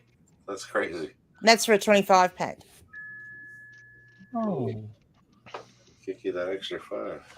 Yeah, I grew up in North Carolina where they make a lot of them, and cigarettes are just dirt cheap there. Yeah. But just, it's all taxes. I gave up smoking because of it. The price. Thrifty Loom, Bard and ChatGPT are just competing AI conversation engines. So, Josh, why is Bard blocked in Canada? That's kind of strange. Is ChatGPT? Yeah, interesting. And I'm going to say Sell Resell says eBay does not search description. And I'm going to disagree with that because I've done a few experiments on it of late, and it is searching the description as well as the item specifics and the title. Even if you don't tick the box, it still is. Yeah. Yeah, Susan. So a lot of Keyword. Yeah. I do a lot of electronics, and a lot of specifics don't make sense. Like that one 2,900 joules. But if you're an audiophile and you're counting on that protecting because some of this electronics for older electronics, start looking up some of these brands. They're paying several $1,000s a piece for these. Is not uncommon, and they need to know that it's going to protect it from a certain amount of a surge. And so, Bid, can you drop the link to come in the chat, please? Just because I have no clue about what it means, your buyer might be looking for these things. Is why the specifics I think are so important. Because when you're making your regular description, you won't be able to, especially if someone is trying to compare that model to another model. I don't think we realize we do it so naturally. We don't realize how hard eBay is to compare model to model because you'd have to have two tabs open and jump back and forth. It's not like regular websites where you can put them together and compare them side by side. And so any item specifics makes it easier for the customer. So there's so many benefits, item specifics. It's not just eBay building a catalog, which is what they got. Yeah. Everybody was like, "Oh, I'm not putting them in there because I'm not helping eBay build a catalog." There again, eBay is telling you, "Hey, we'd like for you to put these in there." So what does that mean? We're going to reward you by putting you in more searches, but I'm not going to do that. I don't want to be seen. I'm not going to help you. Don't fight yourself. You know, there's a reason if they're asking for something, you know, because they're going to. This time next year, I've been doing this full time since 2013, and there's not been a time that people haven't been crazy. There's been a controversy about something. I've been on eBay since 2000. You know, whether it's PayPal is the end of the world because they're getting my financial information, they're going to do something to my bank. It's been on, and I mean, there's been some catastrophe that looms every year. It seems like, and the sales thing. That's why I haven't worried as much about the sales thing because as long as I've been reselling, people have complained about sales. I don't remember a time except for 2000, except for during the pandemic. That is the only time period from mid to late 19 until 2021, late 2021. Nobody said a word. All that free money and all those damn face masks. I still face mask and hand sanitizer. Right. Well, that new pneumonia is coming, so face mask ready. That ain't going to help you. Know. Yeah, we've just gone through winter and sort of coming into spring now. People are getting out and about again, so COVID's spreading a bit again. But yeah, a lot of flu cases and virus cases throughout winter. So yeah, it's on the news like in Ohio right now where there's a pneumonia going around that's hitting kids really hard. Wow. Yeah. You don't want my opinion. Probably not. We're gonna get it anyway. We have forced kids to get things in order to make them go to school to be with others for their own safety and for their own good. We have destroyed their immune systems, and now imagine that here comes something that's going after kids with weakened immune systems. That's what I'm gonna tell you. Yep. I'm not. This is not hard, folks. It's sad, is what it is. It's really sad because the people, all these young people are struggling. They're the adults are supposed to be protecting them, and we're the ones that have put them in jeopardy. It's sad. Yeah. And the person in the good book that I follow says what he's going to do to people that harm children. People forget that. Go read the good book and it says what Christ tells you that he's going to do to people that harm children. Yeah. I might be the only one that sits around and thinks about that kind of stuff, but yeah, there's going to be some. You must be sitting around thinking about stuff too often, I think. I'm out here in this building by myself. What do I do? Yeah. It's only me, Phoebe, and Franklin out here. Yeah. On my buyer's account. Sorry, John. Go ahead, Larry. Larry Todd. You want to catch COVID? Go on a Princess Cruise Lines vacation. Yeah. We've got a celebrity in the house. Watch out. Oh, hey. Oh, the octopus. All the octopus. Oh, the octopus. Scotty. Josh Gold, I have to say, Octo is quite a super fan, and he's aspiring to be you. That's what he's got underneath. So I checked my buyer's account on eBay. I don't check it very often, but a few days ago they sent me an email asking me if I wanted to be part of the eBay's council to help shape the future of eBay. Oh my God! On your buying account? On my buyer's account, yeah. You better sign up for that. I think I will. You need to. They really want. Maybe they thought it was someone else. There's no way they knowingly sent this to me. Octo, how is world domination going? Quite slow, Gran. I was about to say, Scotty Garvin maybe coming to keep an eye on the geriatric, make sure she's behaving herself. So what made you come up with octopus? You just happen to have the costume and you just thought make it work? What's a costume? I don't understand. It's not a costume. He is an octopus. That's right. People say that quite often. They ask me, who is Octo under the costume? And I say, What costume? He is an octopus. Wait a second. I'll try and pull off this costume. There you go. It's not coming off. So James is down. James is down 48,000 listings. I'm disappointed, James, because you were like 52,000. Yeah, what the hell? But he says, Watch out! It's going to. Oh, I thought you were going to sleep again. No, had an itchy nose. It's a bit hard to scratch it with the tentacles. Well, yes, as long as you're only scratching it with your tentacles.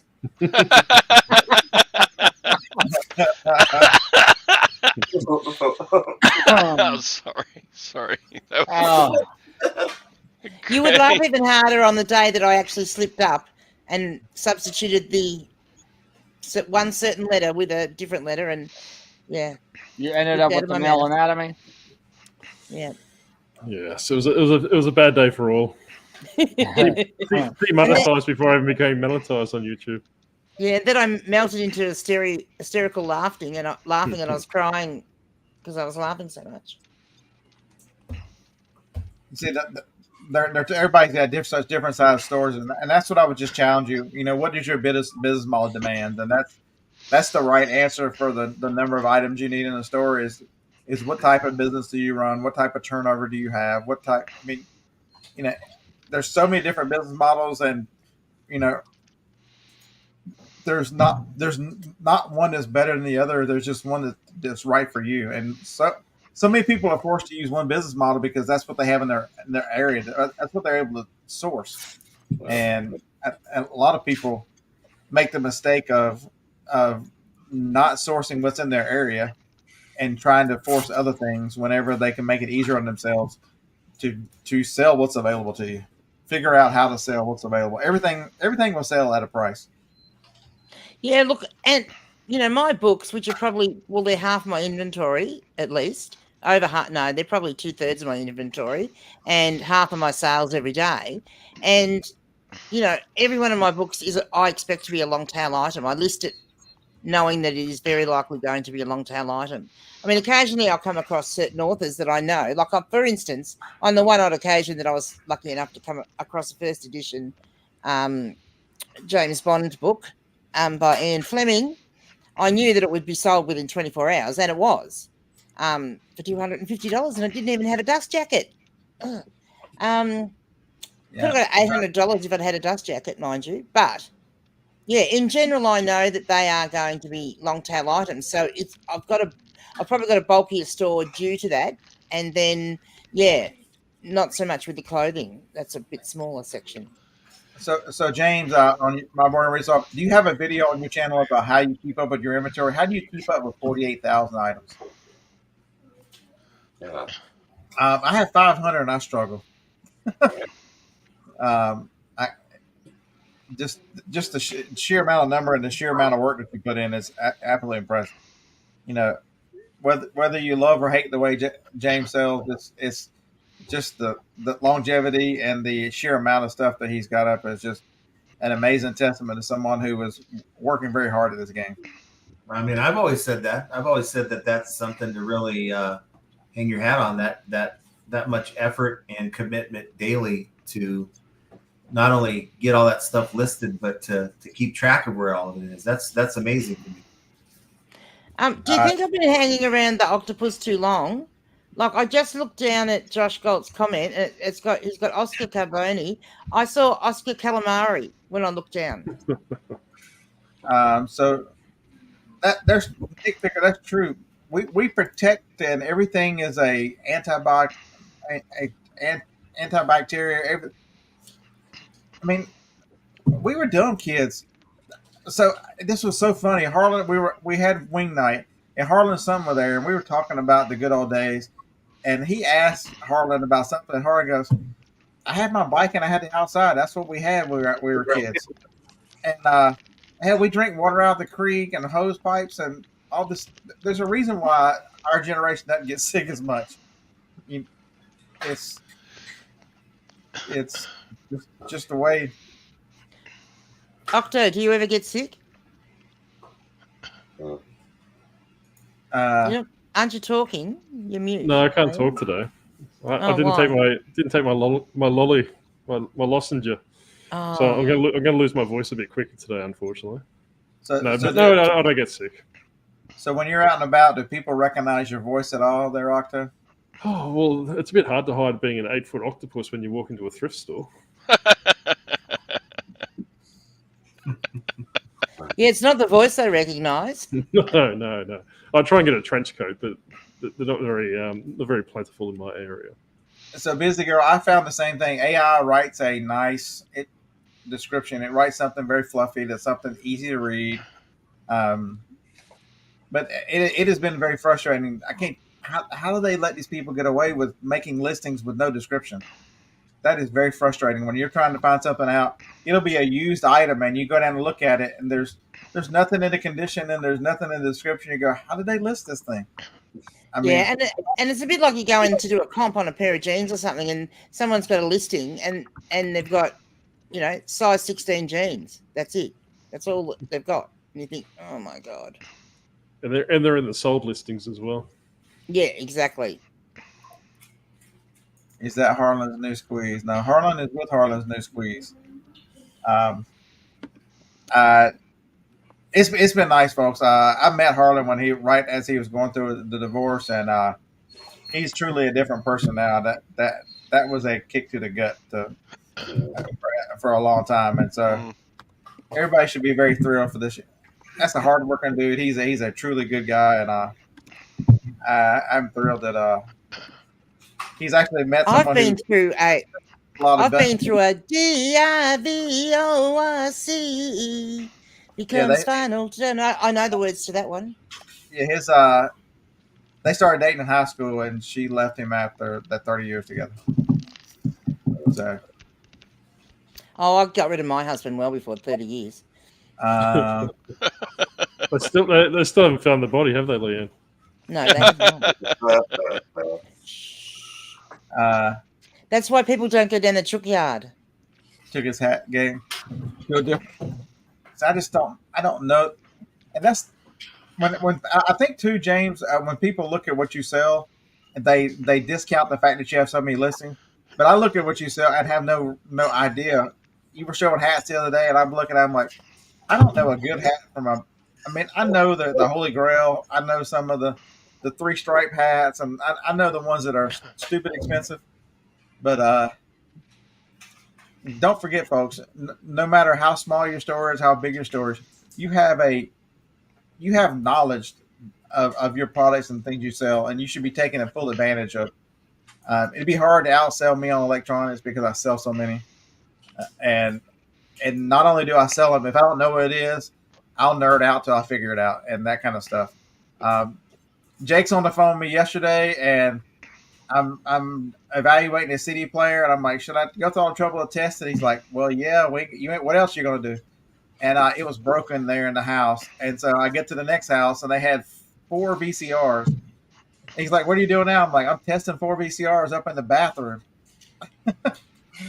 And you are so right, Josh Gold. It is, but yes, less destructive and more constructive as time goes on, and you learn that you are more than capable of doing many, many different things. Just ask Grumpy Granny; she's well experienced in that area. So Kent Daigle has confirmed he's high. Nice. I wouldn't know what you're talking about, Kent. I am gonna take another pill. So what do you do with a coat that was missized by the manufacturer? Oh my! So if it's really missized, I would put the actual what you think the size really is, and then I'd make it a note in the description and in the condition that it's obviously been mislabeled. Put the measurements in the title. That's be the easiest way. Yep. Trying to catch up with some of the chat. Some of I've missed. So they're asking, Octo, how many listings do you have in your store? I'll just finished listing that. It's $1,350 at the moment, but I'm trying to downsize to about 1,000. So I'm trying to get my sell-through rate up.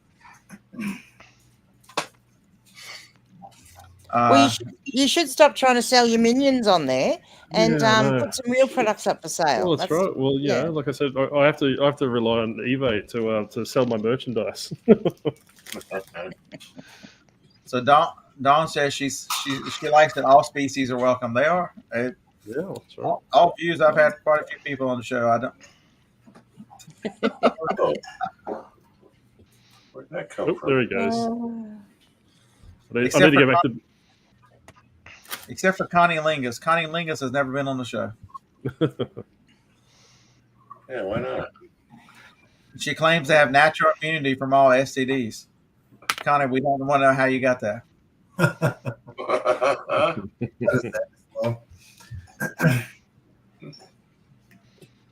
A lot of people saying hello. Patricia, you could probably just return it if that's the case. So Return Craig wants to know, STDs. when are we having wing night in Birmingham or Coleman? There's only one of you. There's like 6 of us up here. Hey, talk to Harlan if you want. I'm game for anything. I've got a van. I can load us all up in the van. We can go down there. I'm having a local reseller mixer right now. Here, all my local resellers are right here. Really? Mm. Was that Octo and the kids? No, just me. Just her. Yeah. You're on eBay Island. Yep. It'd be good if she was on an island. So you say. It's called living in the middle of nowhere, living in the bush. That was a movie I watched once. The hills have eyes.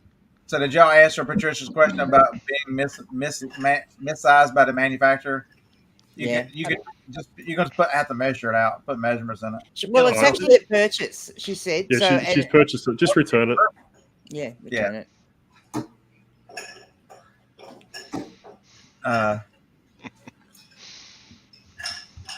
Let's see. John says if he ever gets divorced, if Johnny ever decides to leave, I'm just taking a bag. She's telling me where we're going because, hey, Larry, good evening.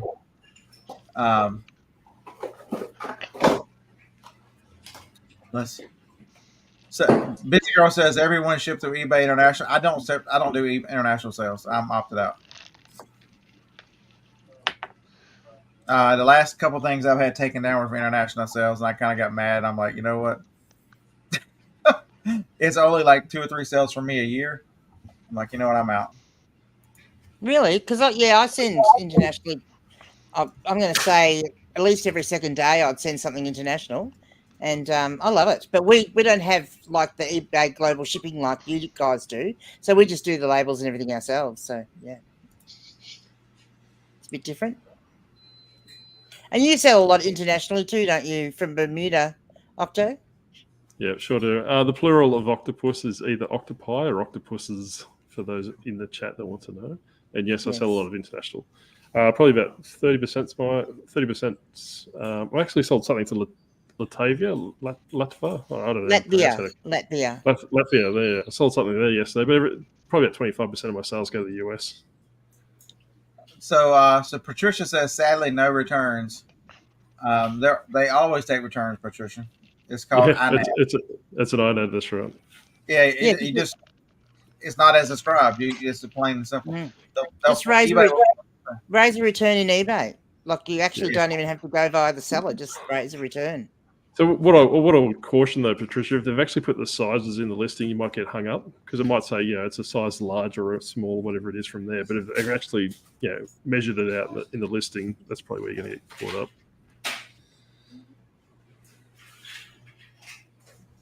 Yeah, I almost think they should. And I don't sell clothing, so I could be speaking out of turn, but I really think eBay they need to normalize some kind of every clothing listing should have make a normalized, especially ladies' clothing.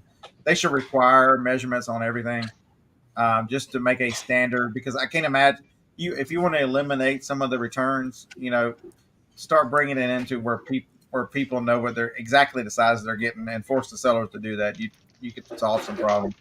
Because men's clothing is simple. If I wear an extra large or a large, it's the same everywhere.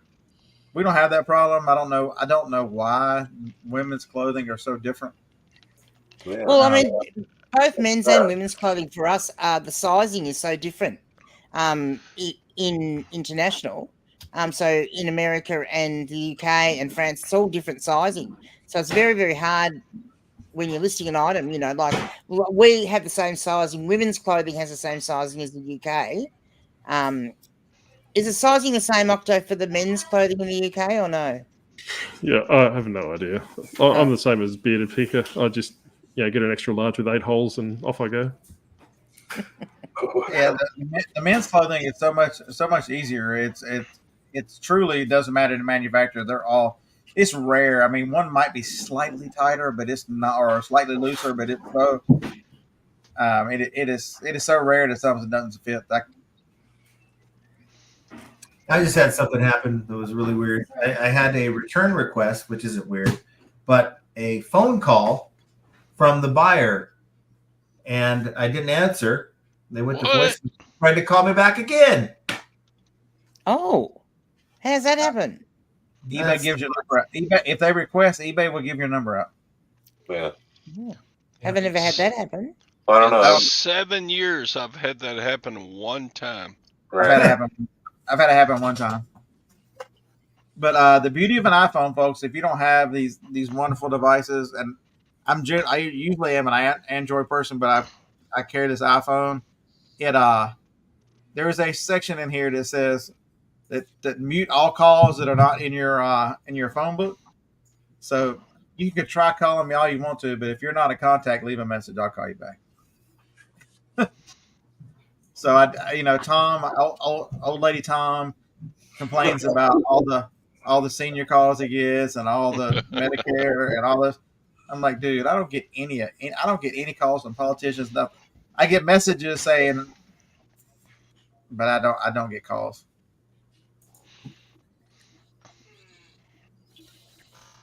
So yeah, Harbour's Hope. I kind of think we could nearly run a competition and see who guessed the amount of words that Jake spoke. Jake's just spoke the whole time he was in here.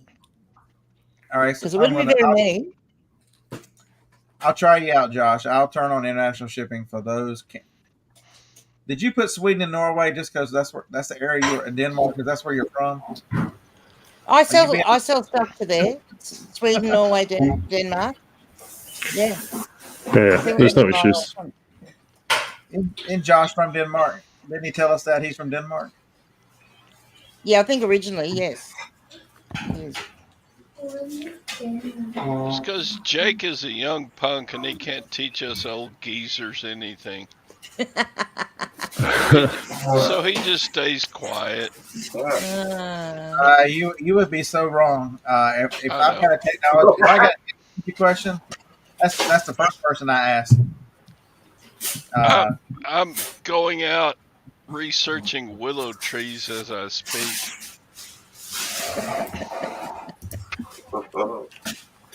So technically, I still will not consider you competition. So he's got a lot of old man John in him. Jake tries every way he can think of to sell these over someone, and then also he's like, what if I lose money on some of these for a while, trying to drive people? Because for those of you who don't follow, so John used to come on the show a lot, and old man Grumpy and Pop Rocks. When he used to get Pop Rocks, and he was buying, I mean, just case after case after case of these Pop Rocks, and people would come on to listen. He's like, I'd get a message, I'm selling Pop Rocks at a loss again. These people are never going to learn. And so, people would sell out. He's like, I'm the only one back on the listing again. And, he would run his number until somebody came on, and then he would bleed you dry and then go right back to selling. He was ruthless back then. So, just a question: what are Pop Rocks? I can guarantee it's probably different to what we think it is, Granny. I'd say so. It's a candy that kids love. Yeah, okay. Well, that's what I thought it was as well. Yeah, that was good. Yeah. I was thinking, wonder what anyone would buy that for. That candy that like pop in your mouth. Pops in your mouth. Yeah. We got the same stuff. I didn't know if it was anything else. Yes, it could have been something quite different, couldn't it? Really? Yeah. Different kind of candy, Granny. Like, maybe down your way. I know I've watched enough YouTube videos to know that I never want to try Vegemite. Oh my goodness! Everybody I see try Vegemite looks like they're gonna vomit. Oh, it's so funny. But you know what? See, the problem is when someone from international tries Vegemite, right? They think it's like peanut butter, so they get like a big scoop and try and eat it off the spoon. Or if they do put it on, because we eat it on toast, that's primarily, or in a sandwich, that's how we eat it. And so people will just like slather it on like peanut butter. Nah, like a jar lasts us a long time. Yeah, you just 'cause want to put a little bit on the end of your tentacle and Yeah. just rub it onto your toast. And there's a fellow I watch on. I think he's from the UK, and what was he eating the other day? Some kind of fermented fish in a can or some crazy mess. Oh my god! Like kiffers or something. And he also did the one chip challenge. He almost yeah, absolutely insane. The stuff they eat, the spoiled stuff that different countries eat around the world. Yeah, And then like, and because we're so used to it, like Vegemite's just a staple. And then you've got it was Josh, it was haggis. That's exactly what he was eating. Ugh. Oh, haggis. Yeah. No. When an octopus won't eat it, must be bad. Yeah, that's right. Yeah. Half the things I eat, if I'm not eating haggis, don't eat it. Yeah, I try a lot of things, but I wouldn't try haggis either. Todd said that Vegemite tastes like boiled octopus tentacles. Apparently barbecue's the way to go, from what I hear a lot every week. Yeah, barbecued octopus. It's very good. Well, he lives in Texas. Texas barbecues everything. Yep. Yeah. I thought they deep fried everything. That too. Yeah. Yeah. That too. But so if you got any, we have an illustrious cast here: eBay, Amazon sellers, and worldwide sellers. So if you got any questions, throw them in the chat. Whether you want the opinion or not, we'll give it to you.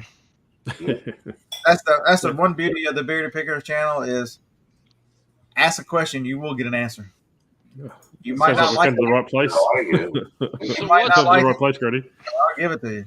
What was the that, Octave? biggest challenge that Australian sellers face as compared to U.S. sellers? You go first, Granny. You tell them what's wrong. Good on you. Then I'll fix it up. Oh, yeah, that'd be right. That's what you think, yeah. Our biggest challenge, I guess, like if you're someone that wants to scale up, because we've got, and especially, if you're not doing bulk international sales, you can only scale up so far because of our population. And Right. distance between places is our other big challenge if you are, depending on how you're doing your sourcing. So if you're sourcing purely from, thrifting and garage sales and that sort of thing, like the traveling between those is huge. Like even not, because I do source, majority of mine comes from thrift stores, and even then, like I've got one thrift store locally, and then I have to travel at least half an hour to get to any others. There you go, Octo, your turn. I was going to say, what Granny said, but probably more intelligible. It's definitely the market size. We've got about 30 million people over here. You've got about 300 million at last count. So, and I think over here, what I find as well is a lot of people wear stuff till it falls apart. So a lot of the stuff you find in the thrift store is a lot less quality than what you would get over in the States, I suppose. So, and definitely, like Granny was saying, it's a lot harder to get the stock over here because we don't have that throwaway culture. Mm. Quite a And so my question to you is why are some of your biggest market sellers and marketplaces just leftover American companies? Because y'all have Kmart and eBay, where Amazon has taken over. Long since past eBay, and Walmart has destroyed Kmart for the most part, but it still survives down there, which is so weird. Yeah, because And that's, oh, you sorry. go first, Granny. Well, that's probably one of our other disadvantages, I'm going to say, is our ability to list on multiple platforms because we don't have them. You've got Facebook Marketplace and we've got Depop, but since Poshmark left, that's kind of like it. And I mean, there is Amazon, but only Amazon's certainly not like it is over there. Yeah. I could do books on that. I'm looking into it. I'm getting information off someone that is a bookseller on Amazon just to, get my feet in a bit damp. I think our biggest competitive advantage, though, is that a lot of our stuff is Americanized, right? So a lot of the TV we watch over here is all American shows, sitcoms, and all those different things. So the competitive advantage that I primarily use is, and probably Scotty is the same in the chat, is we import a lot of stuff from the States because people are inherently lazy, right? They won't do it themselves. They're more than happy to pay 4 or 5 times the price to me than it is to import it themselves. So I think, because of that American culture and the emerging, like Halloween's emerging over here at the moment. So we've got a lot of Halloween stuff. And I import a lot of your candy that you have from Walmart because it's a novelty for people over here. So where you go to Walmart and pay maybe $3 for a bag of zombie Skittles, I sell them for $25-$30 plus shipping. So I don't think we as Americans we assume the rest of the world has the same consumer driven culture, and we're the only ones. Yeah. I mean, yeah. there are others, but they're not large enough to make a difference like we are so large. Well, then that's right. Yeah. Yeah. So Josh is saying. I mean, that's what Josh. I'm just trying to say what Josh said. He said don't have the consumer culture and truly the throwaway culture. And I think it needs to change some. We throw away way too much too early. And they actually created our products. I know you heard the story of the light bulb or country. I think it was GE in the early 20s was complaining that light bulbs were lasting too long, and so they specifically manufactured them to go out. That's right. They made a fault. Yeah. But I suppose like being the aspiring Josh that I am, if someone is looking to infiltrate Australia, it's definitely like get some contacts in the States and start bringing stuff in because like we are limited by a region code, right? We're not NTSC, which is a lot of your games and all those different things, but all the other stuff, clothing and like I said, Funko Pops and all those different things that have you exclusives. That's probably the best way around it at the time. But you can bring our game. You can bring our game systems in and then sell. Yeah, we've got the voltage problem, right? Because you're 110 volts over there, and we're 240. So if we plug it into the wall, we'll blow you. We'll blow the system up. I've done that with a few Halloween decorations. So I know that firsthand. Yeah. That's one of the ones I don't understand why most of the world uses 240 except for us. Mm. But a lot of the products have the 240 volt conversion already built in. So but it doesn't advertise that on the product. So it's it's a bit of testing. But from that angle, I wouldn't import because people, like I said, people are lazy and they're stupid, right? You can put it 110 times in the eBay listing that it's 110 volts. You need a converter, and they'll still blow it up and bring it back. So yeah, John, that's the term planned obsolescence. Has Dave gone to sleep? No. Dave? Oh, no. You're awake. Just thought I'd better check. We hadn't seen a lot of smoke lately, so we didn't know if you were still awake. If the smokestack was still churning along. I'm reading something. Connie, I think that's the biggest problem. You guys all have personal messages from Australia. Probably Judder that she gets them from, Leanne. Yes, I'd say so. Yes, he does quite well with those, doesn't he? Yes. Yeah. Dave is Jake's uncle. They're both kind of quiet. Right. Okay. So Josh says, it's crazy when he crosses the border. Yard sales, estate sales, flea markets, local auctions, enterprising. We're a lot of opportunity.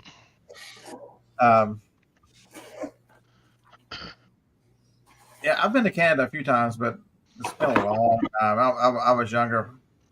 The last time I was there, it was before 9/11, and I was trying not to get arrested because we get across the Ambassador Bridge, and because we were up there for a wedding, and my brother goes, he's a police officer. He's like, my service weapons in the glove box. I'm like, you son of a bitch.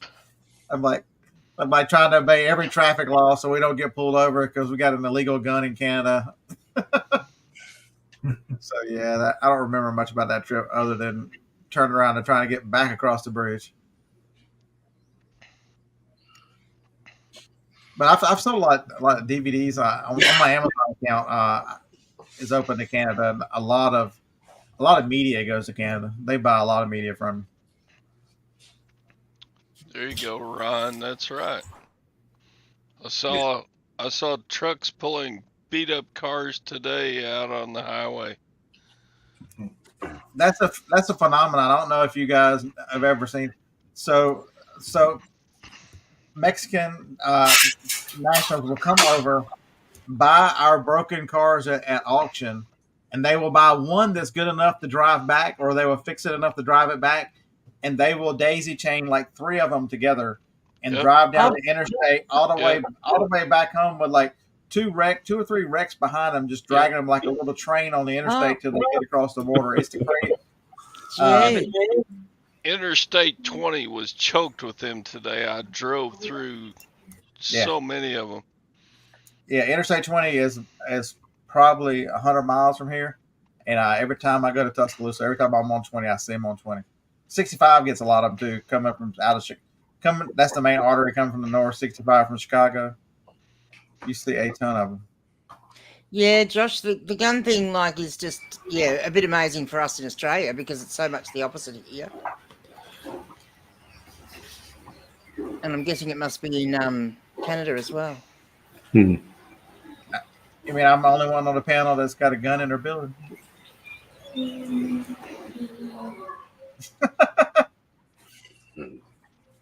I think Octo's got some underwater in the sea. Yeah, water guns. I've always got one. Both vehicles I drive, I got magnets on them. There's always I carry one wherever I go. I fire some rifles for work, and that's more enough for my fix. I can't stand them. I hate cleaning them. Yeah, but it's absolutely amazing that the things that we take for granted that people are very resourceful will come and get these cars because the insurance companies here will total a lot of car for little to nothing. Especially if the customer raises a lot of hell, they'll total them out. And my truck was totaled out, and it spent 30 minutes on the frame machine and got a new bumper. That's it. Hustle Man, you would have to actually cancel those listings, end those listings, and then So I actually had a friend quickly contacted me last night because she's going, Granny, I don't know what to do because she'd sent out an offer accidentally for $12 instead of $120, and she wanted to know could she end the listing. I said yes, quick, because the person at the other end is going to grab that offer as soon as they get it. Yeah, anyway. I meant to send an offer out for $300, and I sent it for $3. So they actually made the mistake of saying, "Did you meant to say $3?" And I pulled over the car quite quickly to cancel it. Yeah, I think that's your only option. I think they're 100% right, Hustle Man. That's your only option is to end those listings, and that kills any offers out. And then put the rest of your store on vacation. Are you sure, Mr. Sadie? I don't know that you do want to see Octo do the Macarena. That's right. I've done it a couple of times, and I've fallen over. I'm all tentacles when it comes to dancing.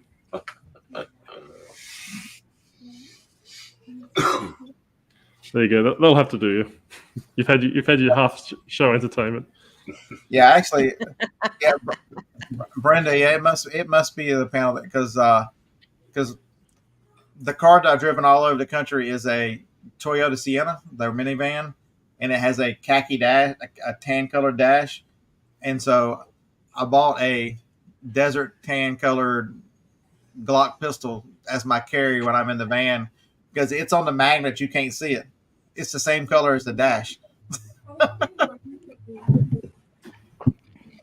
I guess that's about as American as you get, I think. I suppose my question is, there's no animosity towards this, but what is with the big gun culture though? Like, how often would you need to use it, or is this more of a show of force? I've never pulled one, never used one. It's just, and my brother was a police officer for 30 years, and never fired a weapon. Yeah. There's only 3 times in 30 years he ever thought he would have to. There were 3 times. Okay. Other than that, it comes from the culture. It's basically the Bill of Rights. You can't have the rights that we have because there's a government somewhere who's going to try to take it away. It was built into our system of government as a defense against a tyrannical government, and right now it's currently not working. And it truly is. I live in this.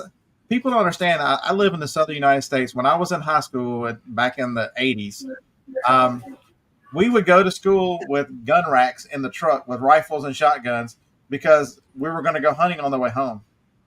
And so you would go, and there would be fights at school like everything else, but people valued life more. So there was no, nobody thought about shooting anybody. There was none of that crazy mess. It's, as a Southern in the Southern U.S., it's just been a part of my life as long as I can remember.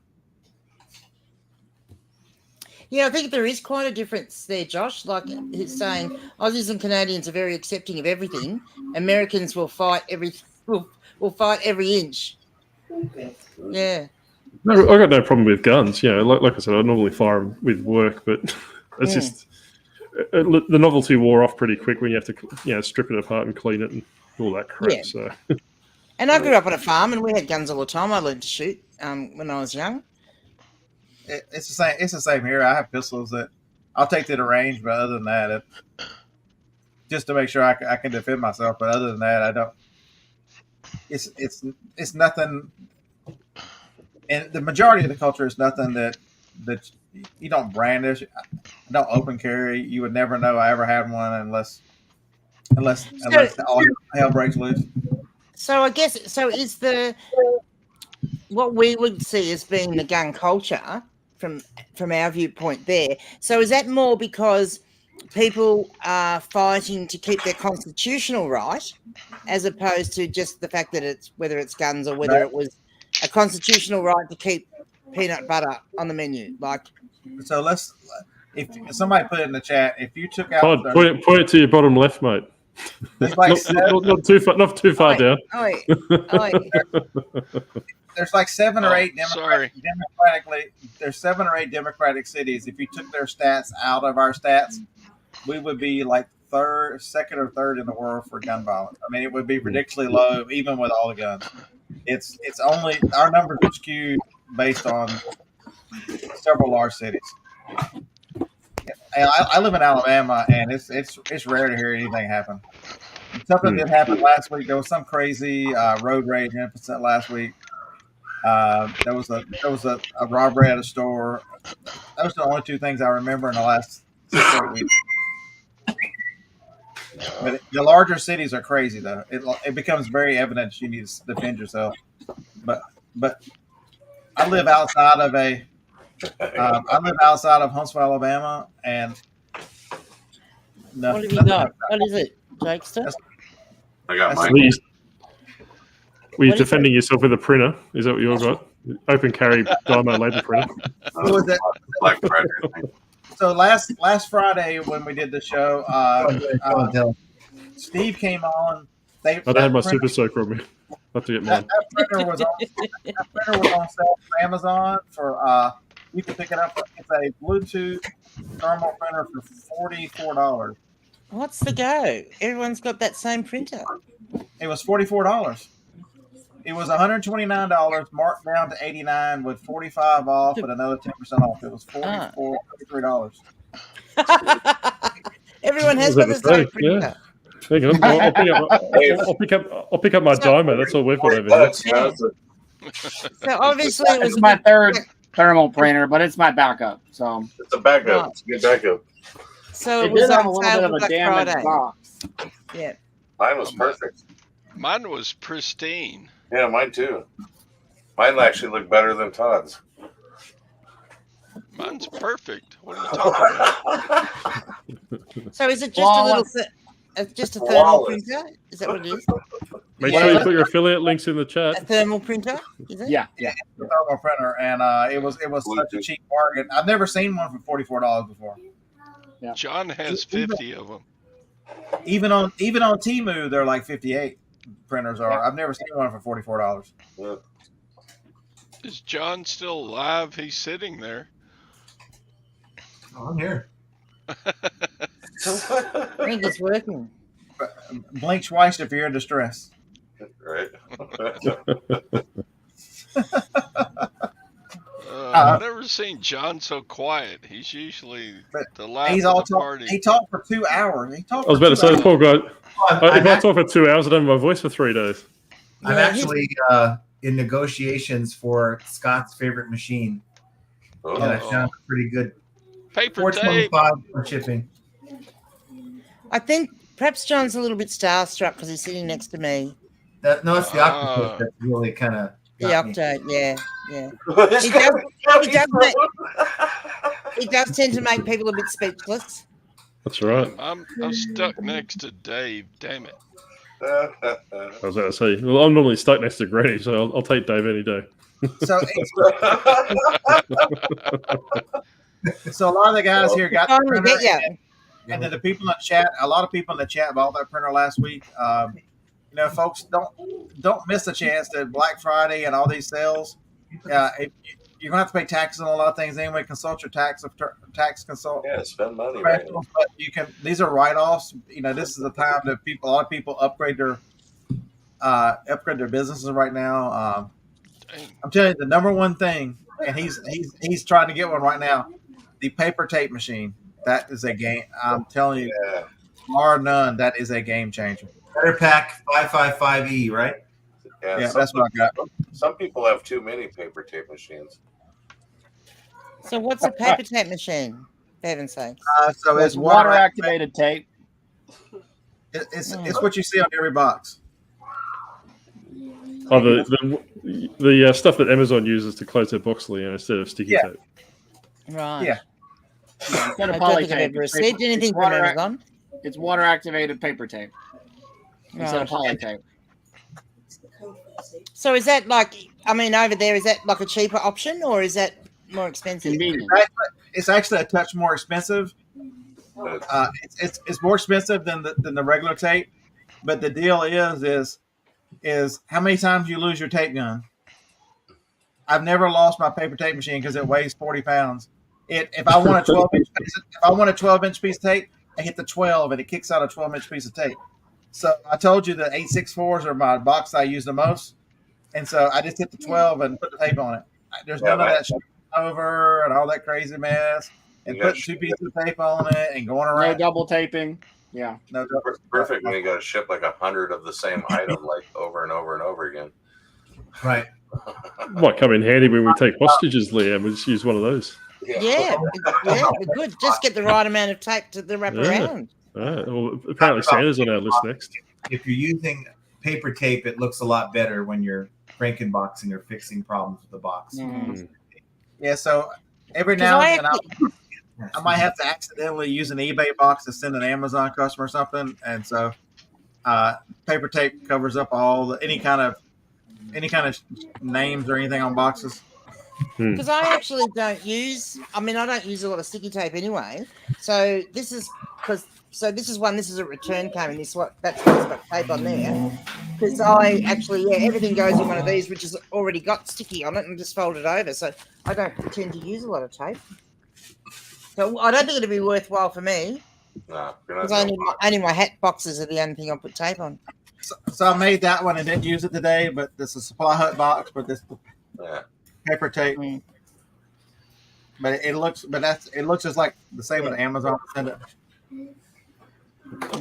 Yeah, I guess if you boxed a lot. Yeah. Yeah, and it'll look exactly. Yeah. That and an air pillow machine, you know. You gotta one of those. Yeah, I've got the air pillow machine. It's of the upgrades, it's the least. I use it a lot, but it's the least important. So what's that for? Like, what's the air filling machine? It makes air pillows. Oh, it makes the air pillows. Okay. Where did you get I that don't from? send any, Void- I don't void- know because I don't send anything that breaks, so I don't have to worry about that. So Good for void fill. No, you're a saint for putting up with her every week. What the hell? 9 brains. I'll just tune 8 off. I think she froze. Oh, on that comment, she froze. I know, that's good. She'll be still there though. She's probably like swearing at the moment. She's probably put pause on herself. She's probably got. She really did freeze. She's probably got some Aboriginal voodoo dolls, and she's stabbing all of us right now. I was about to say, well, she's got a reversible octopus. She's probably going to try and take out. Oh, the power went out apparently. Yeah, so Susan is so the air pillow machine. When I tell you air pillow machine, it's not just air pillows. It makes. Let me go grab a couple. Super tubes. Yay.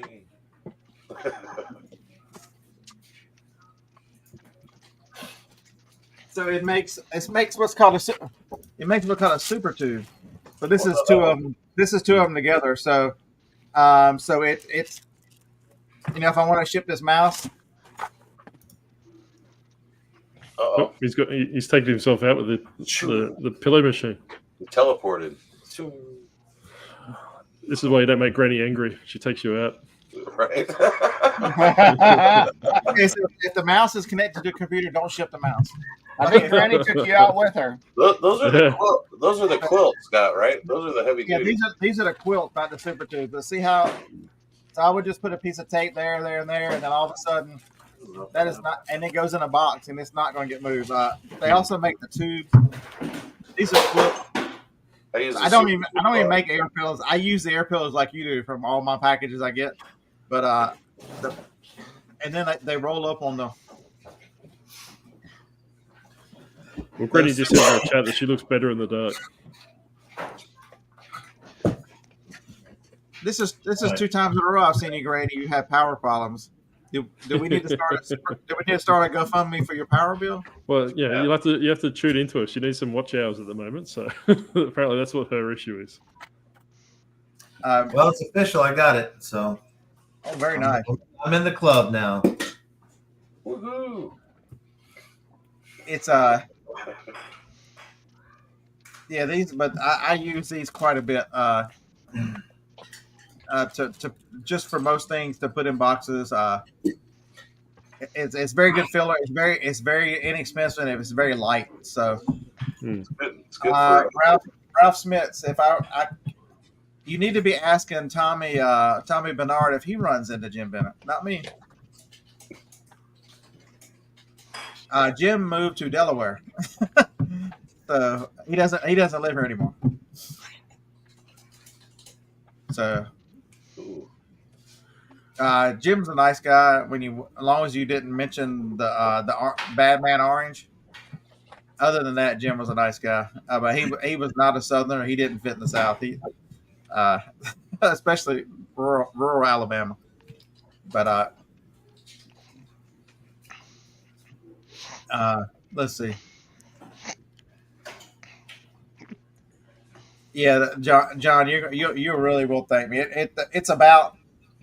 So Octo, it's about efficiency with the paper tape machine. It's about, it's and consistency.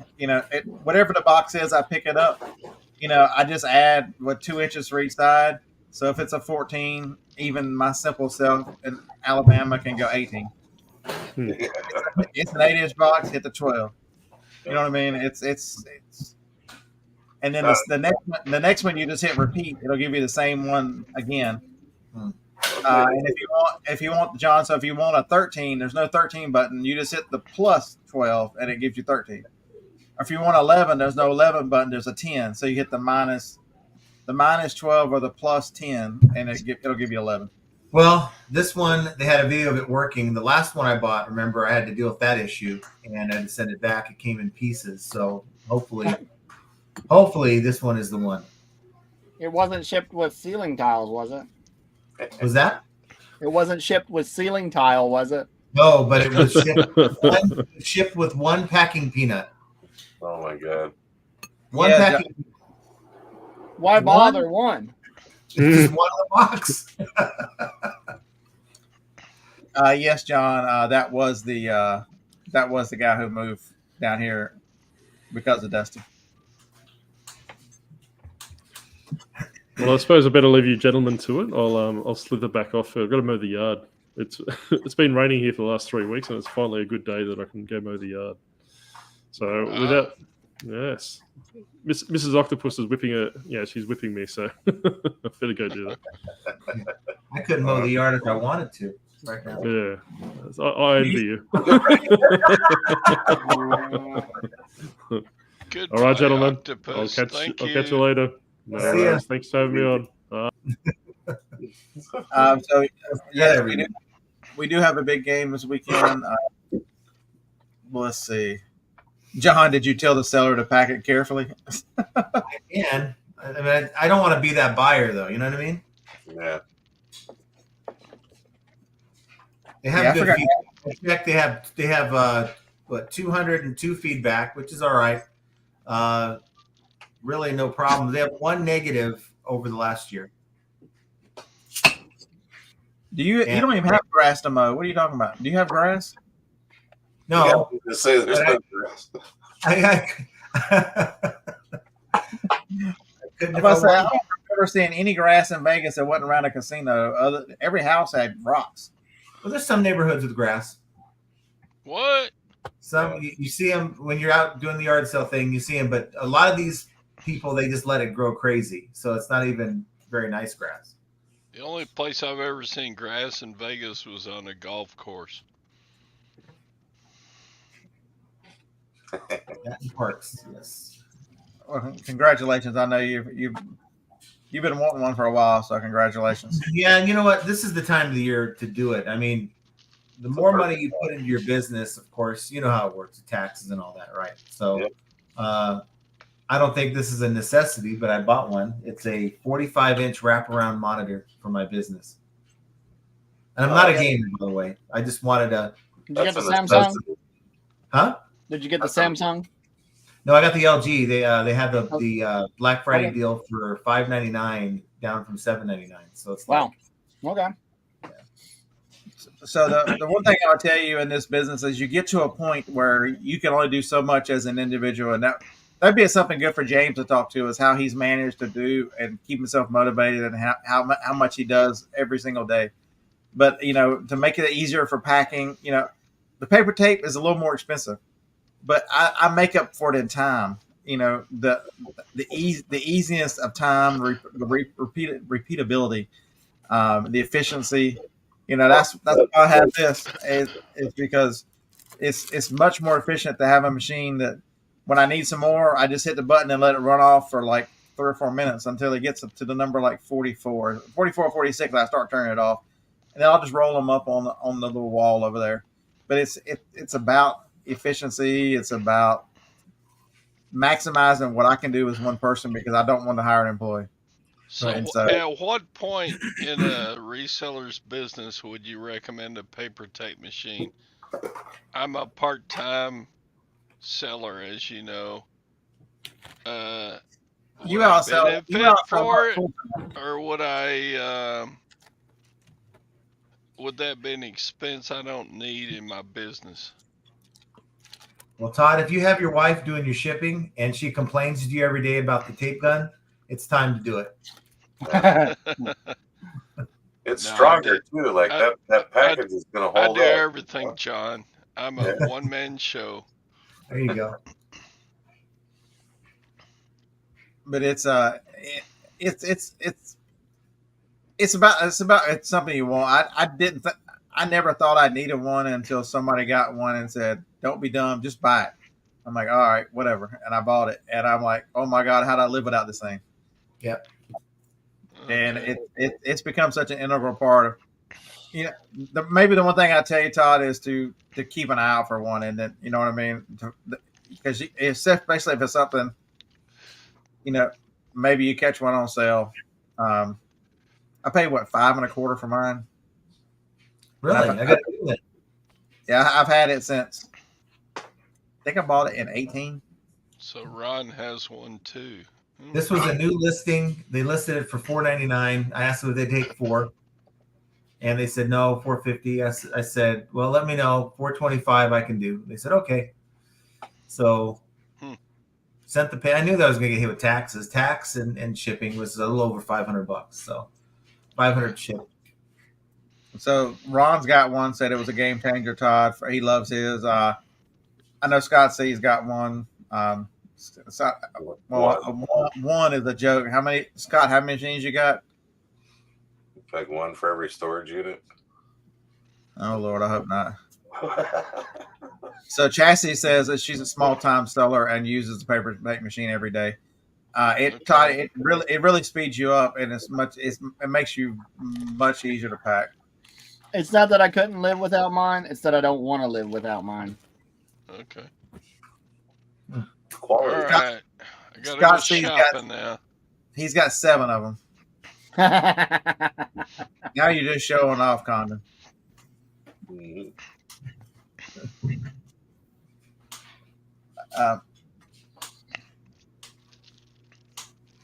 Yeah, this one was Mr. super. Sadie, do you at least use the drywall mesh tape? So since you're part time, Todd, so Ron's got. I started out with a manual one. Maybe that's the one you get instead of if you don't, because it's going to be about 500. I think you can get a manual. I haven't looked at them lately, but to me, because so Amazon, selling on Amazon makes you think completely different about reselling, and to me, one of the most important things for a customer is the customer experience. So when that package arrives, I don't want a pizza box. That's why I use new boxes. I don't want if I reuse an Amazon box, I cover their tape with mine, so it looks like all the other boxes that go out. I want the customer to open it up, and it looks like it's been packed by someone who cares. So it's got air pillows in it, and it's got super tubes in it, and it looks like a professional box came from a company. I care a lot about the customer perception of the item and their experience. Right. So Scott made a good point. Put that up. I mean, he bought all those machines for really so money at all, and just they're not hard to fix. Yeah, they're just like, so they've got magnets in them that if the door's not closed, they won't work. So if that's out of alignment, there's several alignment things you can that are.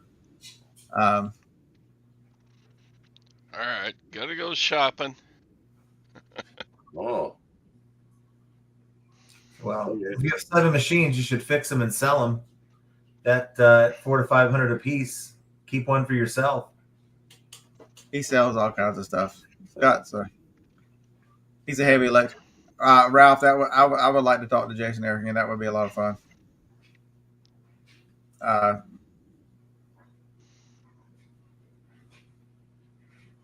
It's really hard to find one lever. So that's an interesting business model for somebody. $120 to fix them and you could sell them to resellers and make money and not even have to worry about eBay.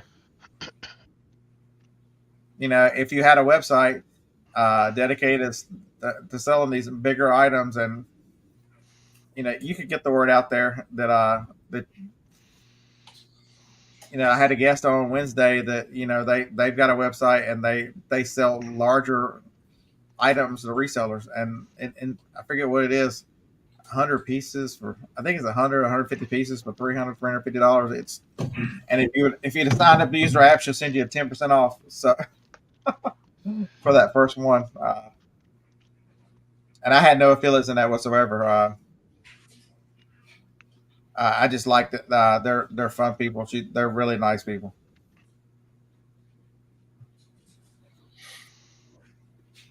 Nick Picker, they probably are the manual ones. The only brand I've ever used is these big machines. They're the Better Pack 555Es. That's the one I have. Yeah.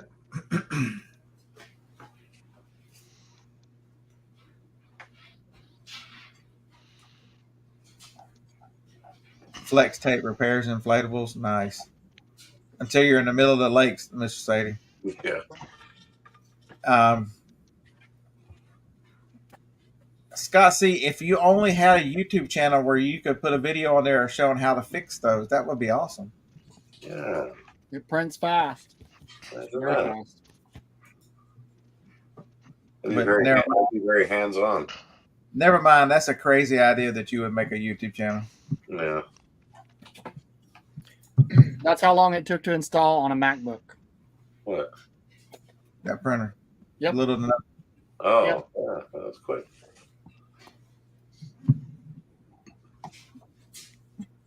That's Oh, good. and configured it to use it on Vico, where it uses the whatever that quick print thing is. So Ron said he signed up. The software is good because he liked it. Yeah, they are John, Ron. They are truly nice people. Really smart. Between the two of them, between one that's got such a vision of how to work and how to do things, and the other sees the big picture but still works too. They're a really solid team. It's what's in those boxes, Dave? Scott wants to know. Widgets. I told you before. You don't listen. Jeez.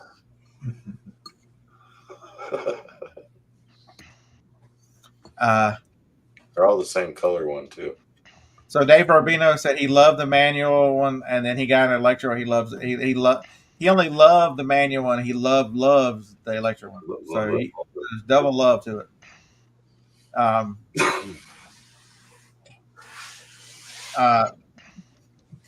Have you had it actively been looking like weekly or daily for those things?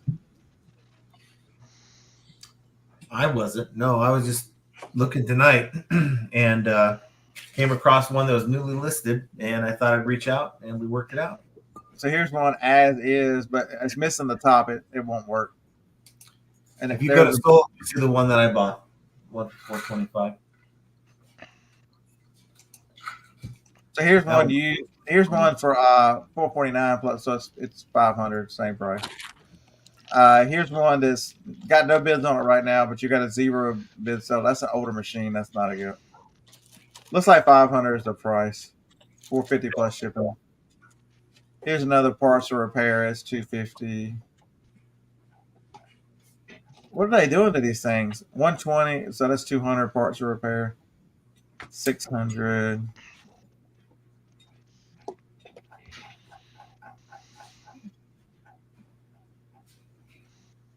You can buy a couple broken ones, $100 a pop, and fix them. Use the parts to make one good one, I guess. But Yeah. Well, wasn't there a company out there that if you bought so many rolls of paper tape, they gave you the machine free or something? I know the machine I got coming. They have one roll with it. I don't know how much those run. What do you usually pay for those? 10 packs usually about $75, $70. Okay. And if you get in a pinch and run out, Staples does carry. It's just expensive.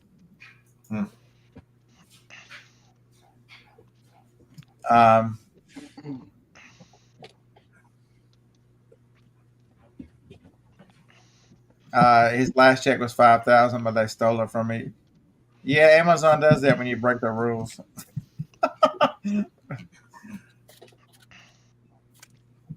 That's how big the rolls are, though. Yeah, that's a good size. 3-inch. Yeah. Yeah, I forget where I got the rolls. Oh, my last rolls came from the same person who's got 7 machines. Yeah. He got a deal on some paper tape, so he dropped the case off here. Do they have anyone that will customize those paper tape rolls, like maybe with your logo on it or whatever? You can buy them from Uline. Uline? Yeah. I haven't tried, but I know you can. All right, Ron. We'll see you, buddy.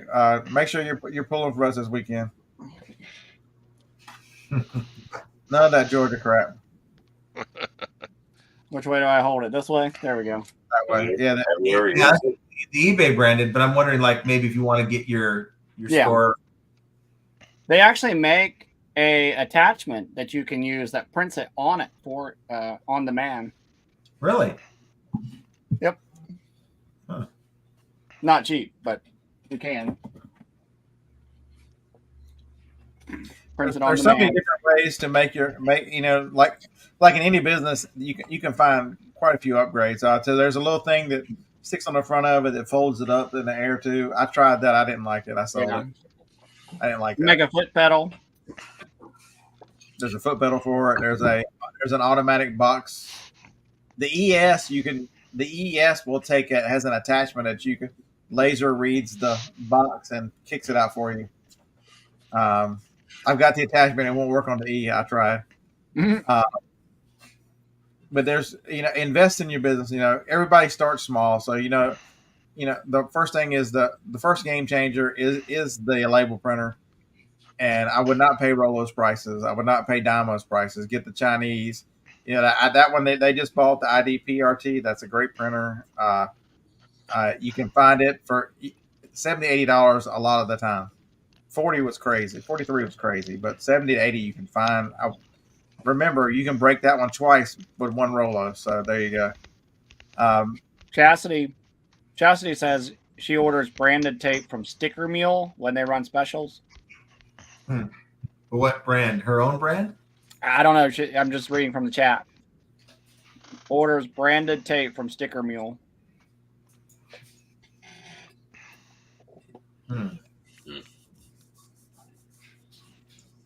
Craig, is RVA Flip still around? Is he still? I know. Didn't he quit making videos?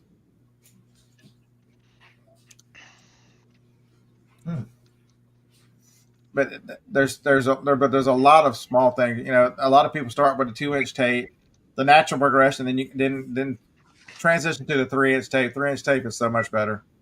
If you're not using paper tape, you definitely use 3. So she designed the graphic with her store name on it. So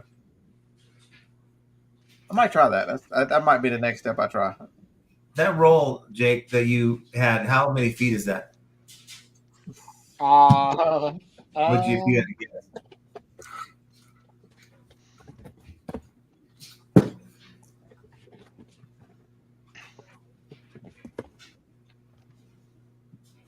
$1 million.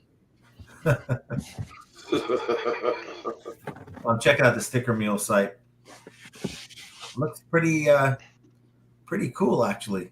Why is 675 seem to be the number? Is it 675? I think it's 675. I'll find the one I find on eBay. It's about the same size. Give me 1 second. 7072 times 450. Is that maybe that's the? What was it again? Says 70/72 x 450. I'm not sure if that's the measurement. I mean, I bought this box, this case of it. Yeah, the last one I bought was 10 rolls of 72 millimeter, 450 feet. It was $91. That's with tax. It was 84 plus tax. I bought them on eBay from the Patco group. This here, you can customize it, upload your artwork, and for 300 feet, it's $29. For 1,500 feet, it's $119. They got more than that, of course. So for plain tape, $85 gets you 4,500 feet. Oh. Yeah, we're talking 3,000 feet for $223. So Chastity, if you don't mind, what kind of sales do they run? Is it something that makes it more reasonable?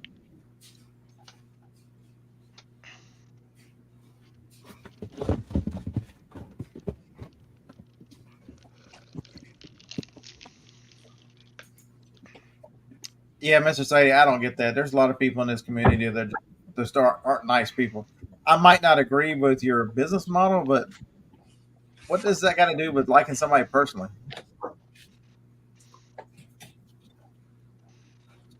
I mean, it's just.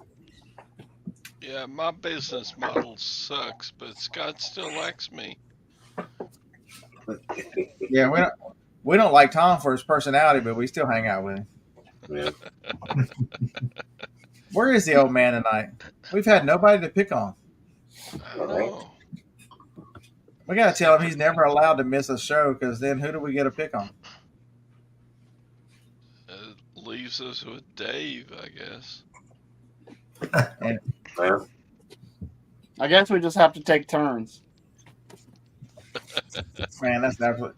But there's a lot of small things a lot of improvements you can make that don't cost a lot of money. Like, one of the more interesting things I've done is over on my shipping table. I took one of the metal rulers. I bought it on eBay for, I don't know, a few dollars, and it's glued to the desk, so I don't have to keep looking for a tape measure anymore. You just put the box up to the ruler. That saves a lot of time. And go to Harbor. And go to Harbor Freight and buy you a magnet and screw it somewhere so you can put anything else that's metal, like your utility knife or your Scotty peeler or anything like that that's metal. Yeah, I did like you did. I got coffee cups on my counter that hold all that stuff. Mm-hmm. But there's lots of small things you can do that really make a huge difference in your area. Organization being one of them.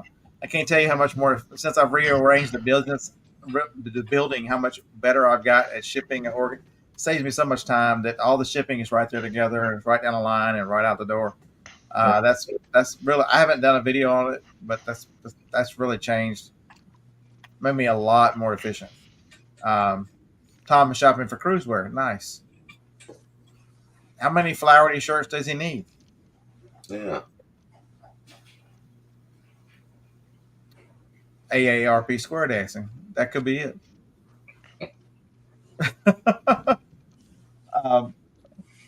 It could be something as simple as the way you store inventory. Invest in some shelves, invest in some things that truly look around and think outside the box. What if you had some changes? What can make your time more efficient? Because that's the one thing you can't get back. That's the one thing that. I want to list 10 more items a day, but I don't have the time. But what if you create the time by being more efficient in your other areas? Josh Galt's like a lot less experienced Dusty.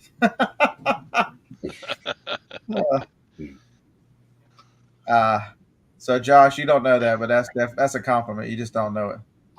I don't think you knew who Dusty was.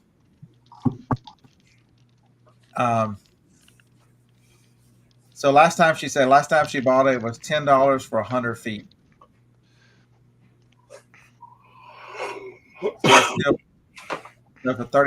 So for 4,500 feet, that'd still be. Ooh. Yeah, this sticker mule wants 19 for 100. $19 per 100 foot. Right, that's customized with your logo on it. Yep. Buy the little thing that just prints it on there. I got to look into that. Is it for the better pack though? Yeah. Really? Yeah, I'm not sure if it works on every model or not, but it was just something I'd looked at one point. So Sean has got a great thing. So Sean is so sit down and figure out how you would teach someone to work for you. Made him really think about his setup as he was writing a manual. Big John told me the same thing. It's about making procedures and making it where something's repeatable, something how you do these things so that as you break it down to where you'd have to explain it to someone else, you'll get a lot of ideas of the natural question comes, why the heck do I do it this way? And you'll make changes that make you much more efficient if you had to have somebody else do it.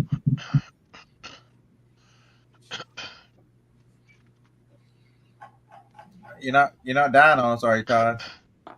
No, I'm good. Tom tried to have a heart attack on one of my shows. We don't need both of y'all to try to kill him. I think you guys were driving him to one way you guys were picking one the other day. Just tired. Everyone was. Drove 60-plus-year-old women around today all day. Ooh. And you drove how many women around? Yeah. You wouldn't have it any other way. Don't hand us no. Yeah, they wore them out. He went to he drove to pick up his mother-in-law and brought her back. So, and his wife rode with him. So those are the older ladies.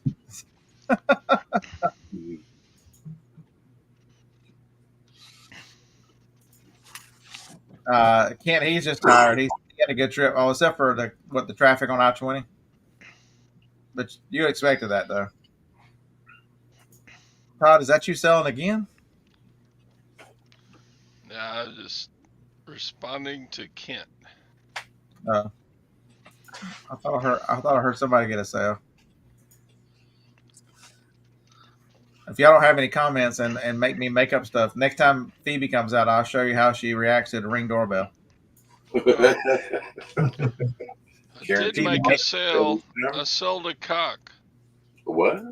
A cock. A what? I told you I heard it beat. No way. Yeah, a drain cock. Whoa. I'm over here selling these low value items. Don't show Josh. He'll talk bad about you in his next live show. I know. Do you sell a lot of cocks? I've sold a Like ton of varieties? cocks. But he'll tell you you're the exception because you buy them you wouldn't have bought just one. How many of those did you buy? About 120. That's a lot of cocks. That's a A different. lot at once. And cocks sell for $8.30 a piece. So there you go. But remember the exception when he says that is unless you can buy them in volume. He does say that when he was talking about it the other day, he said that the volume game would be different. And the preface I would make is something like that needs to be something easy. Do you just throw those in a bubble mailer? Yeah. No, I sent him in a poly mailer. Poly mailer. Okay. Yeah.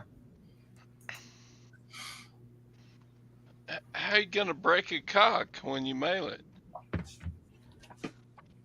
Well, It's made out of brass. yeah. So John, what are you trying to say? What needs to be a differentiation between flipping ain't easy John and crazy John in the chat? She didn't say anything. That's nothing. Got my crazy John in the chat. But just think about. I mean, it's as simple as how much sourcing do you do? There's something, there's a $28 scanner. Are you interested in selling books? Do you need another platform? So I would tell you, cross listing is not always the answer. Maybe you're a great eBay seller and you want to dip your toes in the Amazon, or books are the easiest way to start. $28 gets you a scanner that will speed you up like a madman scanning. And the $14 Scout IQ, whatever it is, telling you I can hook up Scout IQ with the books and scan. I don't know how, probably 20 books a minute, and I'm out of practice. Yeah.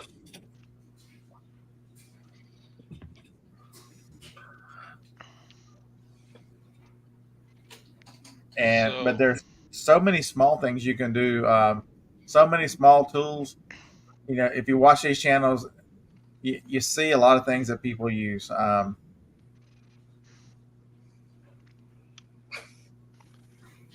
Who sold nail polish for $6 today plus shipping? Whoa. Me. Yeah, I'm scared to ask you how many packs of nail polish you got. Yeah. I got like several thousand. And how can someone have that much nail polish and their nails never be manicured and painted? What the hell? Oh, what the hell?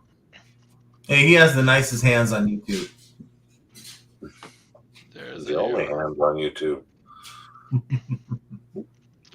Y'all are just jealous. Because I got some pretty hands. Damn, Craig, that's brutal right there. the chat is you got to be nice to participate in the chat because John's getting slaughtered in the chat. So yeah, Mr. Rad Relics. $6 nail polish and $250 jackets sold today. Bam. I sold a printer. I sold 140 plus 50 shipping, so what's that? $190 ship printer. What's the last thing? This is.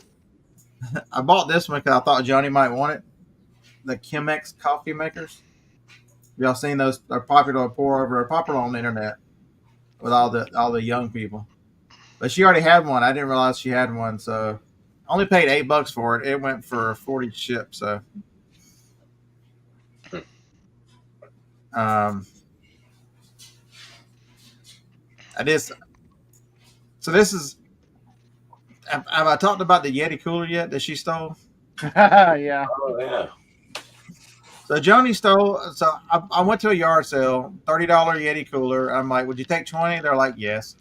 And I explained to them, you realize y'all can just send it back and they'll give you another one. We've already bought one and we don't care. Ooh. Cha-ching. So that's easy to find. We just sold this camera. We just sold it. I listed it before and during John's show. I listed it and sold it. So I guess your 24-hour guarantee, John. I appreciate that, man. So the Yeti cooler had the sidekick on the side of it.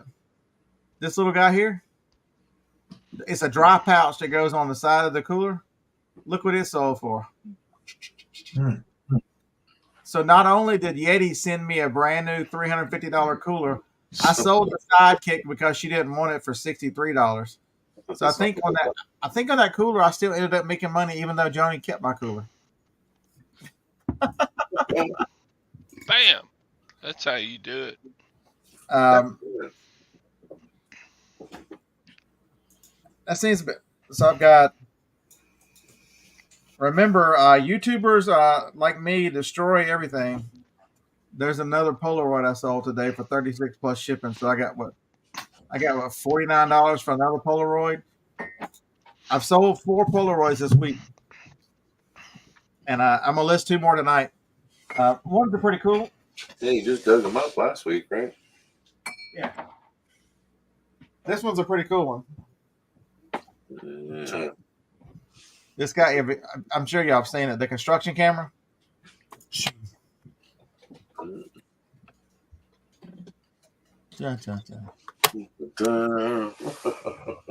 I'm sure it'll sell. I'm listening tonight. It'll sell, no doubt.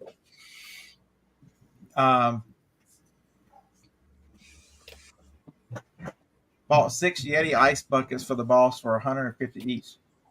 Yeah. Connie, you know there's digital cameras now. They can take pictures. But you probably want Polaroid so it doesn't show all your wrinkles. I got it. I'm trying to think what else around here would. I would challenge you to think outside the box whenever you're thinking about upgrades, because right here, I sell a lot of media, and that filing cabinet was $20 at an estate sale. It's one of the horizontal 4 drawers. Look how many those DVDs are. Come on out. They're double row stacked. You know how many that thing holds? And three out of 4 drawers are full of movies that are listed on Amazon. How else would I list those movies? Put them somewhere where I can find them. Are those new or used? Probably 90% new. Okay. But I'm eventually going to send those in because they sell faster going in. I need to make that video. So I had a DVD that yesterday I was looking at. I think it sells for $9.25 on Amazon. But anything $9.99 or below, small and light on Amazon, the fees, you actually make more money letting them ship it for you. Yep. even more than, because that fee is cheaper than what you can ship it for. I think the eBay, I think you made $1.78. You made $1.53 if you shipped it on Amazon, because they're heavy fees on media, and it was almost double. It was like $3.90 if Amazon sold it for you. Which I don't know that people know enough about the numbers to calculate, where's the best place to sell an item? Where do you make the most money on an item?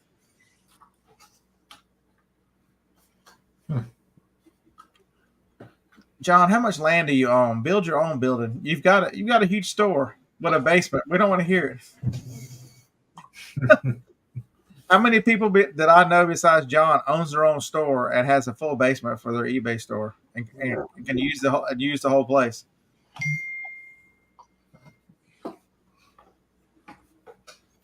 So Larry says he's got a 2-drawer like that.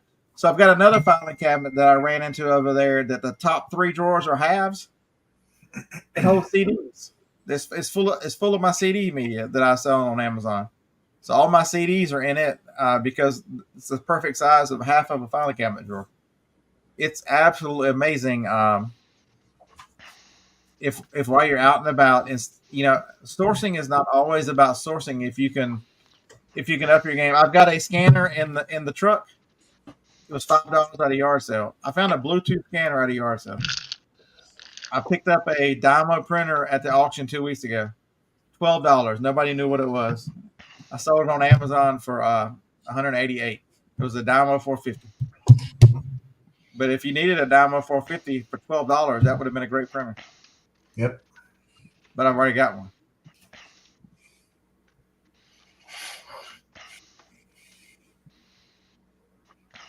But there's, one of those. Mine wasn't a turbo though. Mine was just the old regular. Yeah, it was the first one I've ever bought. It lasted less than 30 days, and it died on me. Took it back to Costco, went with Rollo, and had the same one ever since. What do you do? You break embossing tools. You break printers. What do you do to things? Bad luck. Bad luck. That Dymo printer, when I bought it? I've had it since 2015. Yeah. I've drugged that thing in 41 states. Now this Rollo's going on 5 years strong for me. I'm happy with it.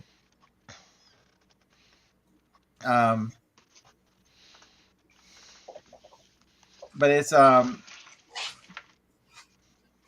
I know they're looking at the printer, but look around. There's a solution to your problem. There's wherever your slow point is. I challenge you to look at your business after the holidays. Really go through the holidays and then kind of make mental notes as you're doing things. If something bothers you, what could if you've got a slow point, think about a solution. How do you fix it? Who's breathing so damn heavy into their microphone? Oh, sorry. I don't know, Carl. It must be. Was it Todd? He has his other cam. He has his other cam working for his OnlyFans. He's doing both streams at once. Oh, that's what's going on. Sorry.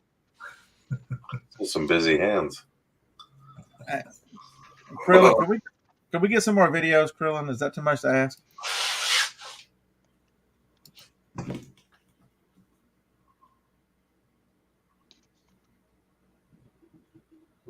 That's this. I bought this scanner. I bought it on eBay. It's an eYoYo. I think it was $28. They had it for $29. I think I offered them like $26 or something. It was from eYoYo. Actually sells on eBay. I bought it directly from them. It's the one. It came with this. So it comes with a rubber case. Was it barcode? Yeah, a little barcode scanner. So I would tell you that if you don't have a scanner and you're to use for listing and you're selling on Amazon, just get this. It'll do what the wired ones do. Okay, so that's another one. At the auction last night. Yeah, at the auction last night, Another reseller was selling 2 scanners. I bought them both for it was $5 total for 2 scanners. Hmm. I don't know what I'm gonna do with them. Yeah. But what do you do with $2.50 each for barcode scanners? Right. Okay, I'll take them. I don't know why it costs so much to ship to Colorado. Some of it is probably the ruralness if it's not the big cities, is what I would guess. But probably a rural surcharge. Yeah, I don't think people realize that UPS and FedEx, if you're using those guys, the post office doesn't do it, but they will. There's a surcharge for being out in the middle of BFE, or in that case, BFC.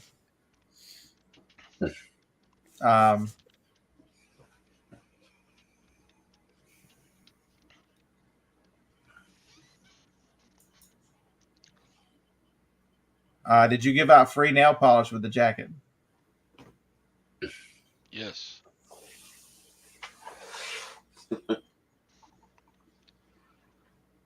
Is Krillin still alive? Yes, Krillin is still alive. I don't know if the Krillin account is still alive, but the person, aka Krillin, is still alive. But I mean, it's simple stuff. So out here in the building, the paper towel that when I rearranged the building, I didn't have anywhere to put it, and I'm too cheap to go buy a paper towel holder. But I found one at a yard sale for $0.25. It's on the wall on the other side. Now I need one for this side. But it's truly amazing. I'm at yard sales and I buy these little bins to hold stuff because I kept losing the little video games. I can't be the only one that has that problem. Would sell something like the size of this battery and not know where I put it. And so now I have a little set of drawers that all my small souls go in there, and that right. You know, if you got loose video games and that kind of stuff, easy to find.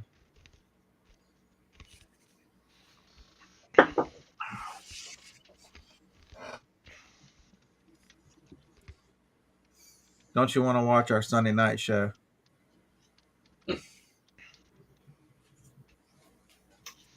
Sunday nights for.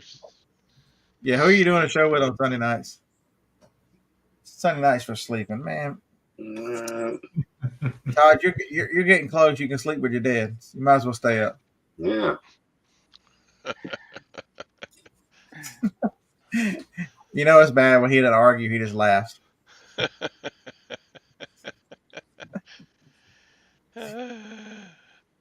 But it's the same thing with YouTube. I've upgraded my YouTube. Best yard sale purchase in the last 3 or 4 years. She made me pay $150. Okay, but that's a Sony RX100 Mark VI, and I've had it for a couple years. And back then she made me pay. Oh, that's what the battery's for. I knew I was going to do something with that battery. Shut up.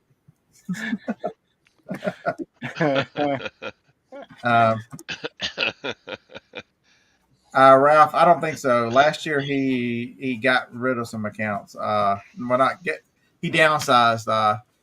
He wants to do more. He's leaning more into the business consulting side. So I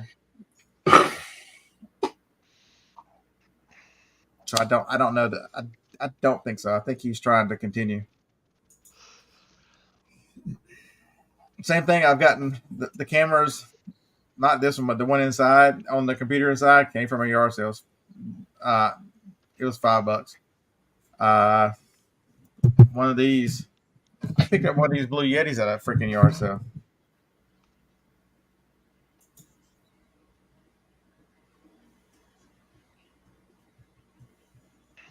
I'm the wrong one to talk about Walmart. I do not sell on Walmart. Flipping mic and flipping goodies. All right.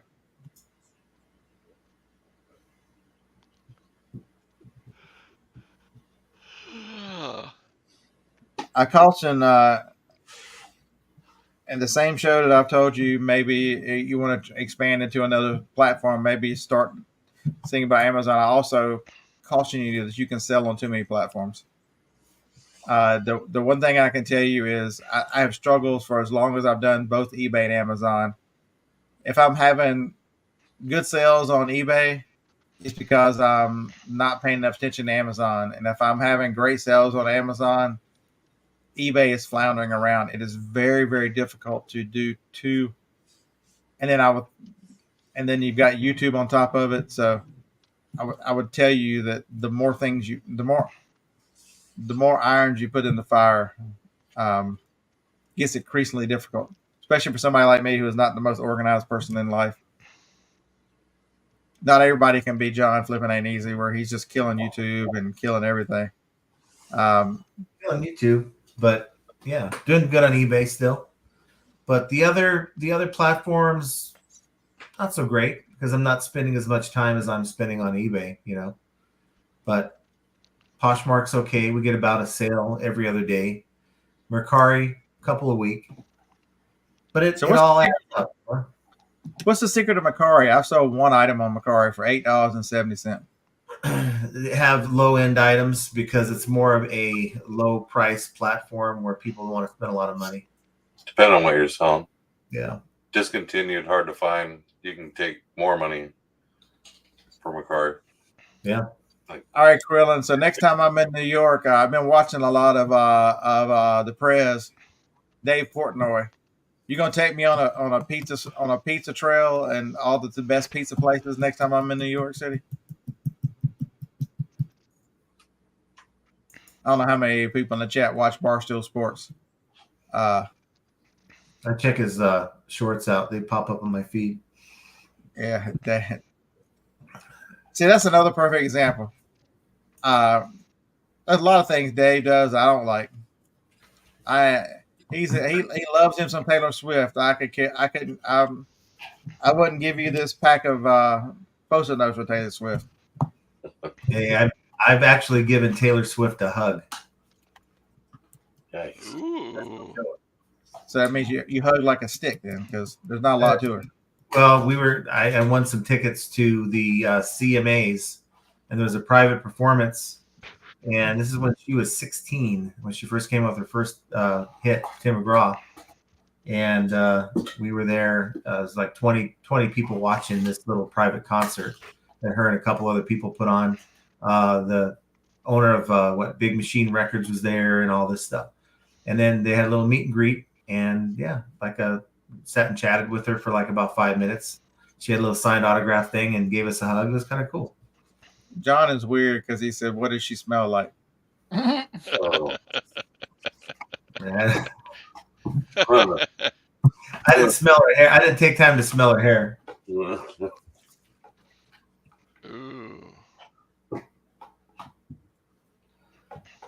Connie, that's kind of creepy. That's creepy, Connie. Yeah.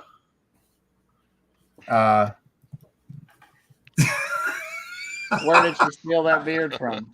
Right. Yeah, don't tell us. Probably a horse tail or something. It's probably not. It's probably not even a beard. No, it's probably your own hair. You can't put anything past Connie. Connie is strange. No sniffs. I honestly didn't think she was going to be what she turned out to be honest with you. I wasn't all that impressed. But there's so many ways to do things, and we get so stuck on because we see what someone else does. And you know what the scary part is so many people base their reselling and everything based on YouTube, and the vast majority of people who do this don't even know YouTube resellers exist. They just go about their day doing what they do. That's kind of a scary thought. Hey, Philip, what's up, man?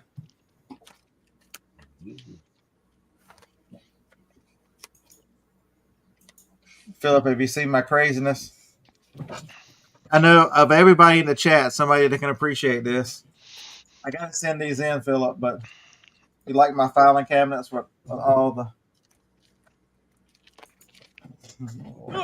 All Blu-rays. all the movies. I think you might be the Filing, one. your movie I know. filing system.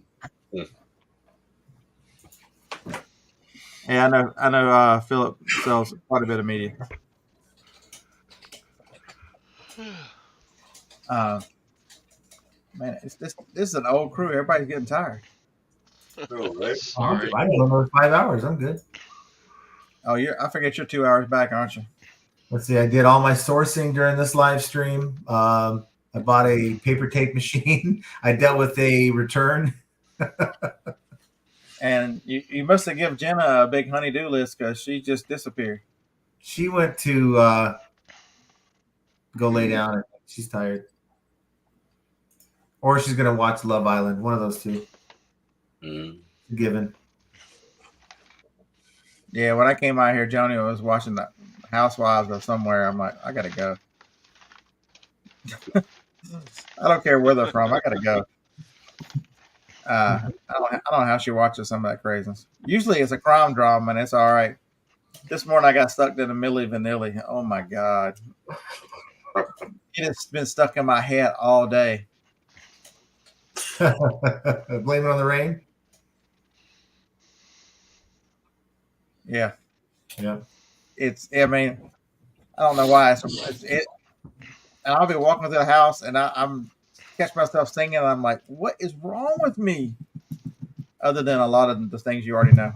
You do remember they never sang their music. It was somebody else. They were just a little stage show. Yeah, and the thing that they were, the singers who were actually singing it were on that show that she was watching.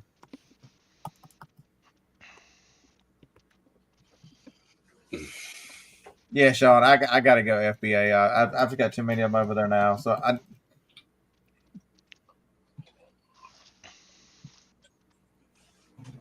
Ralph, things change, and I had that conversation. I don't know what show I was on.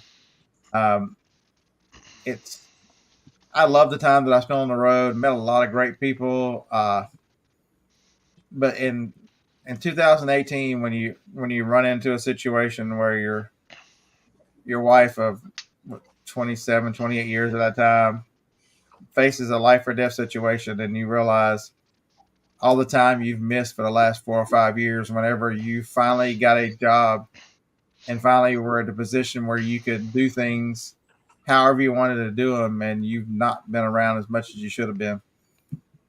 That's a gut check. That's a hard one. So that kind of soured me to the road. It's don't want to spend time away.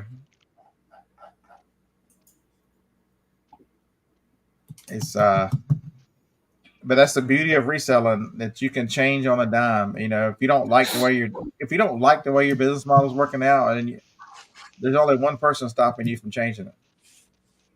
Look in the mirror. Right. I think that's what's stopping people from doing better. They just stop themselves from making a change. They get so comfortable. They don't want to take a risk. You don't sell the same thing you sold just a couple of years ago. You put a major change in your business. Oh yeah. You don't source from the same places. I mean, you don't sell the same stuff. You made a huge 90-degree turn. Yeah. So I just sold an eye wash machine, the safety eye wash machine. I don't know what the hell it's for, but I know I paid like $5 and sold it for 90. That's what I know. We never see another one again. This is what it's for. Washing eyes. No, I know exactly that. It's like an emergency eye wash machine. Like if you're or a station where if you're working on a job site, get something in your eyes, you go right to it and it cleans you out. But just a very small market of people who would be interested in something like that. Even Krillin figured that one out. I don't know what gave it away. But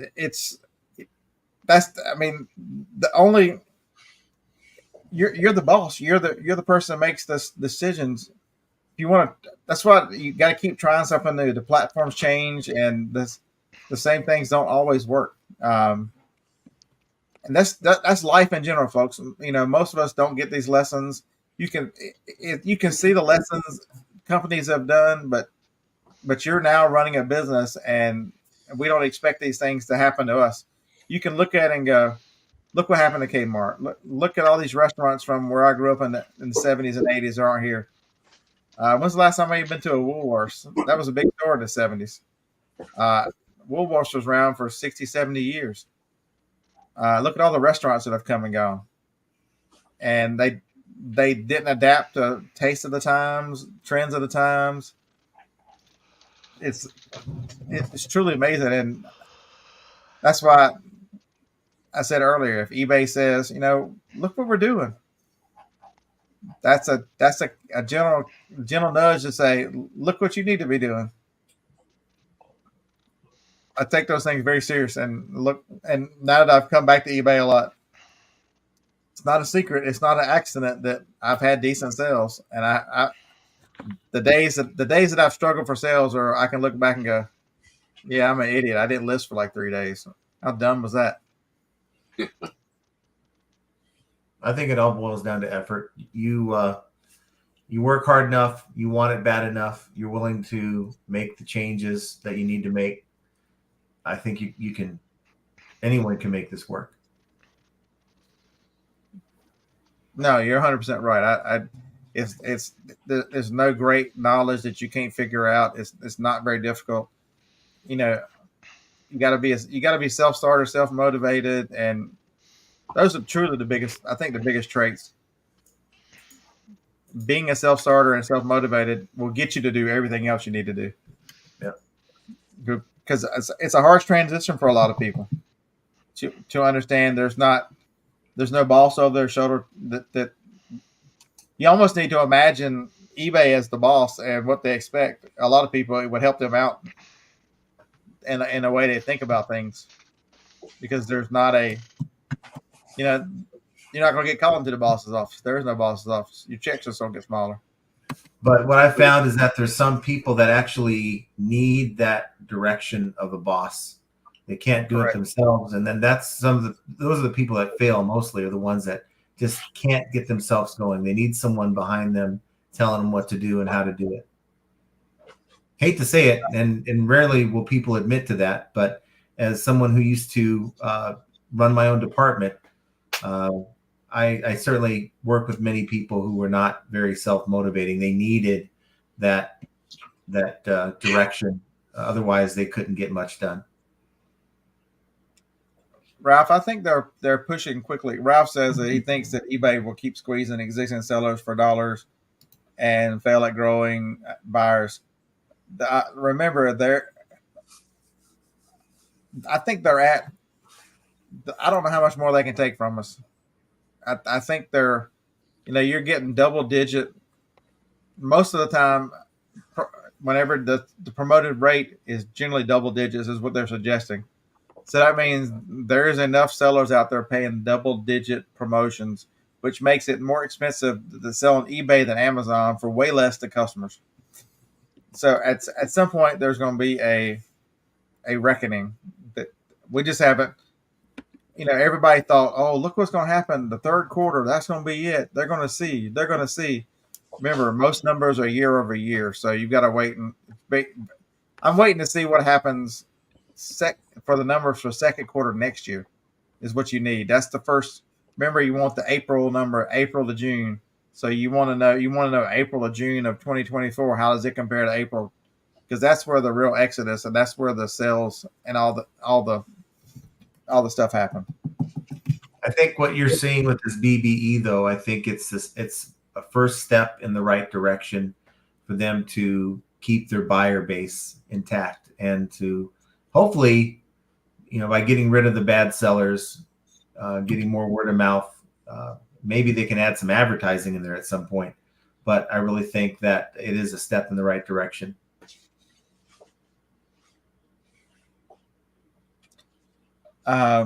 Ralph, I think Dusty would still be eBay on it. When I met Dusty, when I was here, when I met him in person, he was almost completely out of Amazon. He was still paying for his Amazon account, and he had a few stragglers, but he believed that Amazon was pushing more towards bigger sellers, and that's if you didn't pay attention to what he was doing right at the very end, he had built in the postcards, and he was doing better he'd done in quite a while. They were having tremendous sales of the postcard business he was building.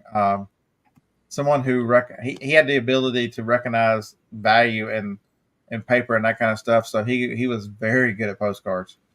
That was what was really one of the sadder things is he had truly transformed into a business model that he enjoyed the postcards. I mean, he would list 250 a day.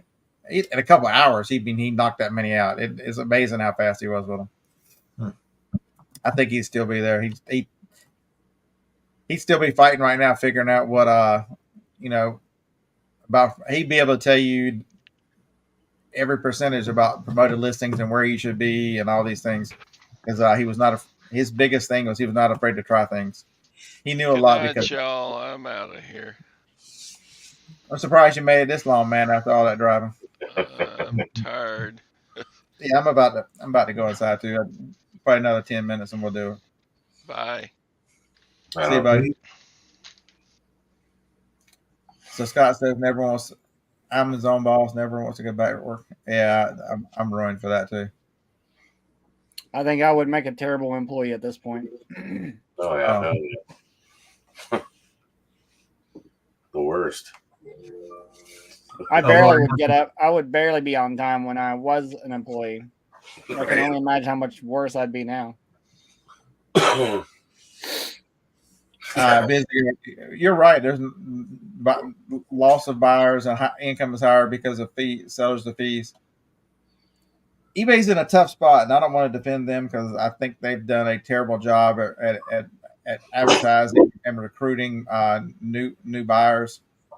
But you got to remember, Jacob's generation this is a different animal. Gen Z and stuff coming behind us, they don't care about things. They want experiences, and so as they become the dominant in the marketplace, it's gonna change what sales. What happened to April when people say all these sales stuff. Like the stuff that James sells. These people, these Gen Z behind, they care nothing about cassette tapes. They care nothing about. They care about experiences. They care about They don't care about home ownership for the most part. I mean, there are some out there that do, but the vast majority of drastically less. I would say the percentage is half of what it was a generation before. So that means half of the household. So that means, look around. Huntsville can't be the only place. Apartments are going up everywhere.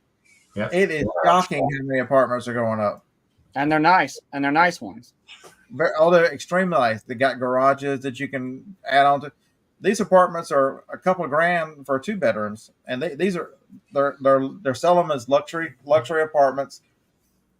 They are outpacing single family homes by drastically around here. Yeah.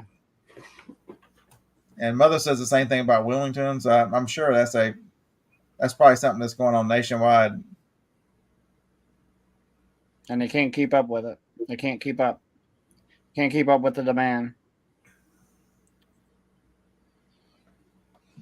Ralph, I'm not 100% sure. Picking for them, they said they tried and that it was a negative. They didn't get the value out of the advertising they were doing. They do advertise eBay Motors, and from what I've heard, you see eBay Motors and stuff. People say they see it on Instagram. They do a lot of advertising on Instagram. And several other places. I must say he was still on daily payments with Amazon. He was one of the few people I knew had it when I first started.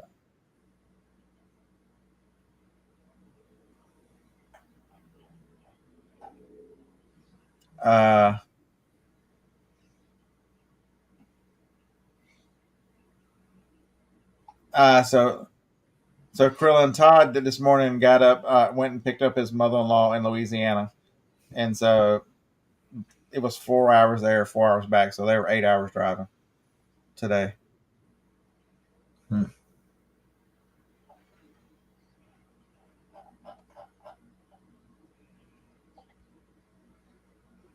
Anyone doing yard sales in the morning? You're funny. I am. On me. No joke. I'm doing them. We have some. We don't have any. The high tomorrow, 85% chance of rain in the morning. Yeah, it's raining here all weekend. Yard sale treasure map. And that Lacey Springs from here that's 35 miles from here.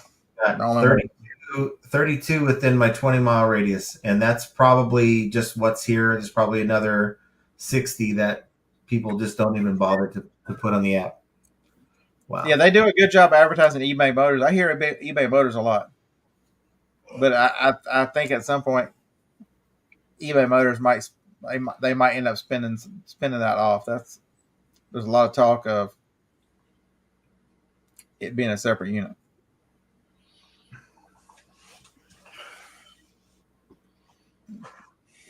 I never hear SE advertise. He sees it when he watches Jeopardy. I don't watch TV, so it'd have to be online if I saw it. I rarely watch TV. I'll have the TV on, but it'll be like tonight. I was watching for a while when I was eating my wings. I was watching John on a 50-inch TV. I had my phone connected so I could make comments on the phone, but it was playing on the TV. That's cool.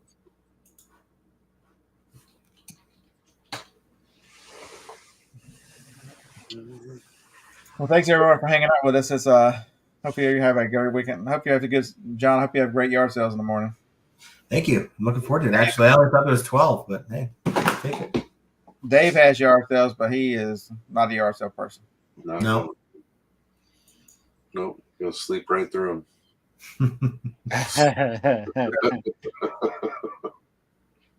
I need to find some local auctions. That's what I really. Maybe I need to be a little more aggressive. I want to make that my goal for this winter is to do some sourcing at live auctions. I think that'd be a lot of fun.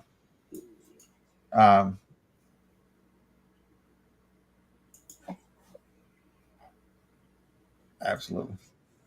Dave is ready to party. Dave's ready to pass out. Yeah, I'm tired. Everyone have a wonderful evening, and we will see you. John, when you got something? You got Monday night? Monday, 3 p.m. Pacific, 6 p.m. Eastern. Flippin' Ain't Easy channel live stream. And also eBay Power Hour podcast tomorrow as well. Yeah. Is it a banger? It's a banger. I like the conversation. We had a good conversation this week. Yeah, I like that. It is very different. It's more informative, and then trash cash. There, how many times can we make short jokes about Kevin? Come on. I like those guys, but yeah, it's they're a lot of entertainment. But yeah, you may not agree. Not everyone will agree with what we have to say, but at least we're thought provoking. We get the conversation started. Yeah, I challenge you if you don't agree, but at least hear the point of view, because you can always adopt or challenge. It can challenge what you do. You can always change. It gives you some insight into make you stronger about what you do and strengthen your business. It's oh yeah. We live in a society that thinks hearing the alternative view is evil. It actually makes us stronger. All right. Do I have Instagram? Yeah, I'm Bearded Picker everywhere. Bearded Picker Instagram, Bearded Picker TikTok, Bearded Picker here, Facebook, everywhere. Roll Tide.